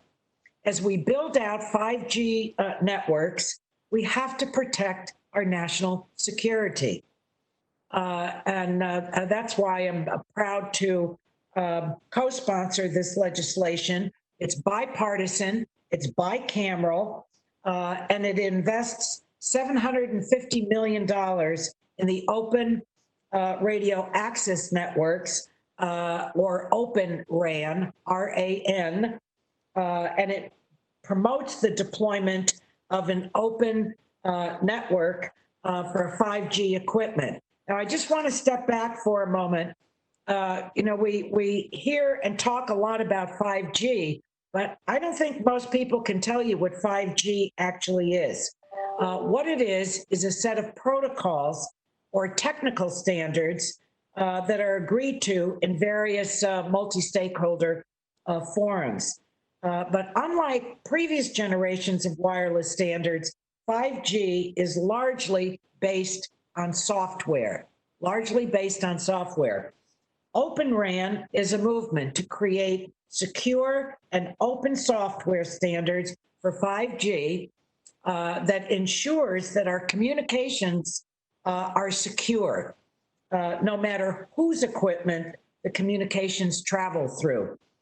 This is critical because even after we remove Huawei and ZTE-made cell sites from our country, the companies make parts that are used frequently in the supply chain that won't be completely rooted out. So we can never be 100% secure if we rely on insecure equipment. That's why we need the software used by wireless equipment to be secure by design. And the Open RAN does just that. So for these reasons, Mr. Chairman, I've not only co-sponsored 6624, but I really urge all of my colleagues to vote for this. I think it would send a very important and powerful message to those who need to hear it, that the United States of America is going to secure its networks. And with that, I yield back. Thank the gentlewoman. Mr. Guthrie's hand was up. You're recognized for 5 minutes. Thank you, Mr. Chair. I'd like to speak on the bill, strike the last word in support of this bill. It is clear that China is on the rise and poses a significant threat to the security of the United States. China has taken steps to be a leading technology producer, which threatens our supply chains and our telecommunications networks and those of our allies. In March, President Trump signed into law legislation that was reported out of this committee to protect our communications networks against threats from foreign companies like Huawei and ZTE. It is clear that the United States must support a competitive marketplace in 5G. The solution isn't using government control like China, but using markets to our advantage so domestic and trusted foreign competitors to Huawei can thrive. The USA Telecommunications Act would authorize up to $750 million for a grant administered by the U.S. Department of Commerce in consultation with the Federal Communications Commission and other federal agencies to promote and accelerate the deployment and use of open interface, standards-based, and interoperable 5G networks throughout the United States. Furthermore, 5G is going to be key to ensuring that rural areas have greater access to broadband and mobile service. With more people working and studying from home than ever before, I was proud to join my colleagues to introduce this legislation to help the United States get the equipment we need to improve our wireless networks and ensure they're safe from foreign threats. Thank you, Chairman Pallone, Ranking Member Walden, and Congresswoman Matsui for working with me on this legislation, and I urge my colleagues to support this bill. I yield back. Thank the gentleman. Ms. Matsui is recognized for 5 minutes. Thank you, Mr. Chairman. I move to strike the last word. Gentlewoman is recognized. As an original co-sponsor of the USA Telecommunications Act, I'm glad to see this committee advancing it by voice. And I want to thank very much Ms. Eshu for her wonderful education process here through 5G. And also my good friend, Representative Guthrie, who I work with on many issues like this. The deployment of open and interoperable wireless radio access networks can help enable more flexible, efficient, secure, and intelligent mobile communication. In May, I led a letter with Representative Guthrie calling for Open RAN funding that was signed by 36 other members. With the Senate including Open RAN language in its NDAA bill, I believe the House has an opportunity to also move legislation that speeds the development and deployment of open RAN technologies. With that, I yield back. Thank you very much. Thank you. Anyone else want to speak on this bill? Otherwise, I'm just going to recognize myself for a minute. Earlier this year, the committee passed and the president signed the Secure and Trusted Communications Networks Act to create a program to fund the replacement of suspect network equipment. But that important legislation is only half the battle. We need to create and foster competition for trusted network equipment that uses open interfaces so that the U.S. is not beholden to a market for network equipment that is becoming less competitive. We have to support alternatives to companies like Huawei and ZTE. This bill, the Utilizing Strategic Allied Telecommunications Act, or USA Telecommunications Act, creates a grant program and authorizes $750 million in funding for the National Telecommunications and Information Administration within the Department of Commerce to help promote and deploy open radio access network technologies that can spur that type of competition. So again, I want to thank Mr. Guthrie, Ms. Matsui, Mr. Walden, Ms. Eshu for joining me in leading the legislation. Also want to thank the Senate sponsors led by Senator Warner of Virginia, and I urge all members to support the bill. And I yield back. Does anyone else want to speak on the bill? I don't think we have any amendments, so we'll go right to final passage. Question now occurs on favorably reporting H.R. 6624 to the House. All those in favor of reporting H.R. 6624 to the House will signify by saying aye. Aye. All those opposed will say no. In the opinion of the bill of the chair, the ayes have it, and H.R. 6624 is reported to the House. I believe we only have one more bill, and the chair calls up H.R. 7310, the Spectrum IT Modernization Act of 2020. The clerk will report the bill. H.R. 7310, a bill to require the Assistant Secretary of Commerce for Communications and Information to submit to Congress a plan for the modernization of the information technology systems of the National Telecommunications and Information Administration and for other purposes. Without objection, the first reading of the bill will be dispensed with. The bill is now considered as read. Without objection, the bill is considered as read and open for amendment at any point. I believe Mr. Doyle wants to speak. I'll recognize the chairman for 5 minutes. Thank you, Mr. Chairman. And first, let me congratulate you and Ranking Member Walden and all of our colleagues on the Energy and Commerce Committee for reporting out 30 bills today in about 4 hours. That's probably a record and a testament to the bipartisan nature of this committee. You have obviously saved the best bill for last.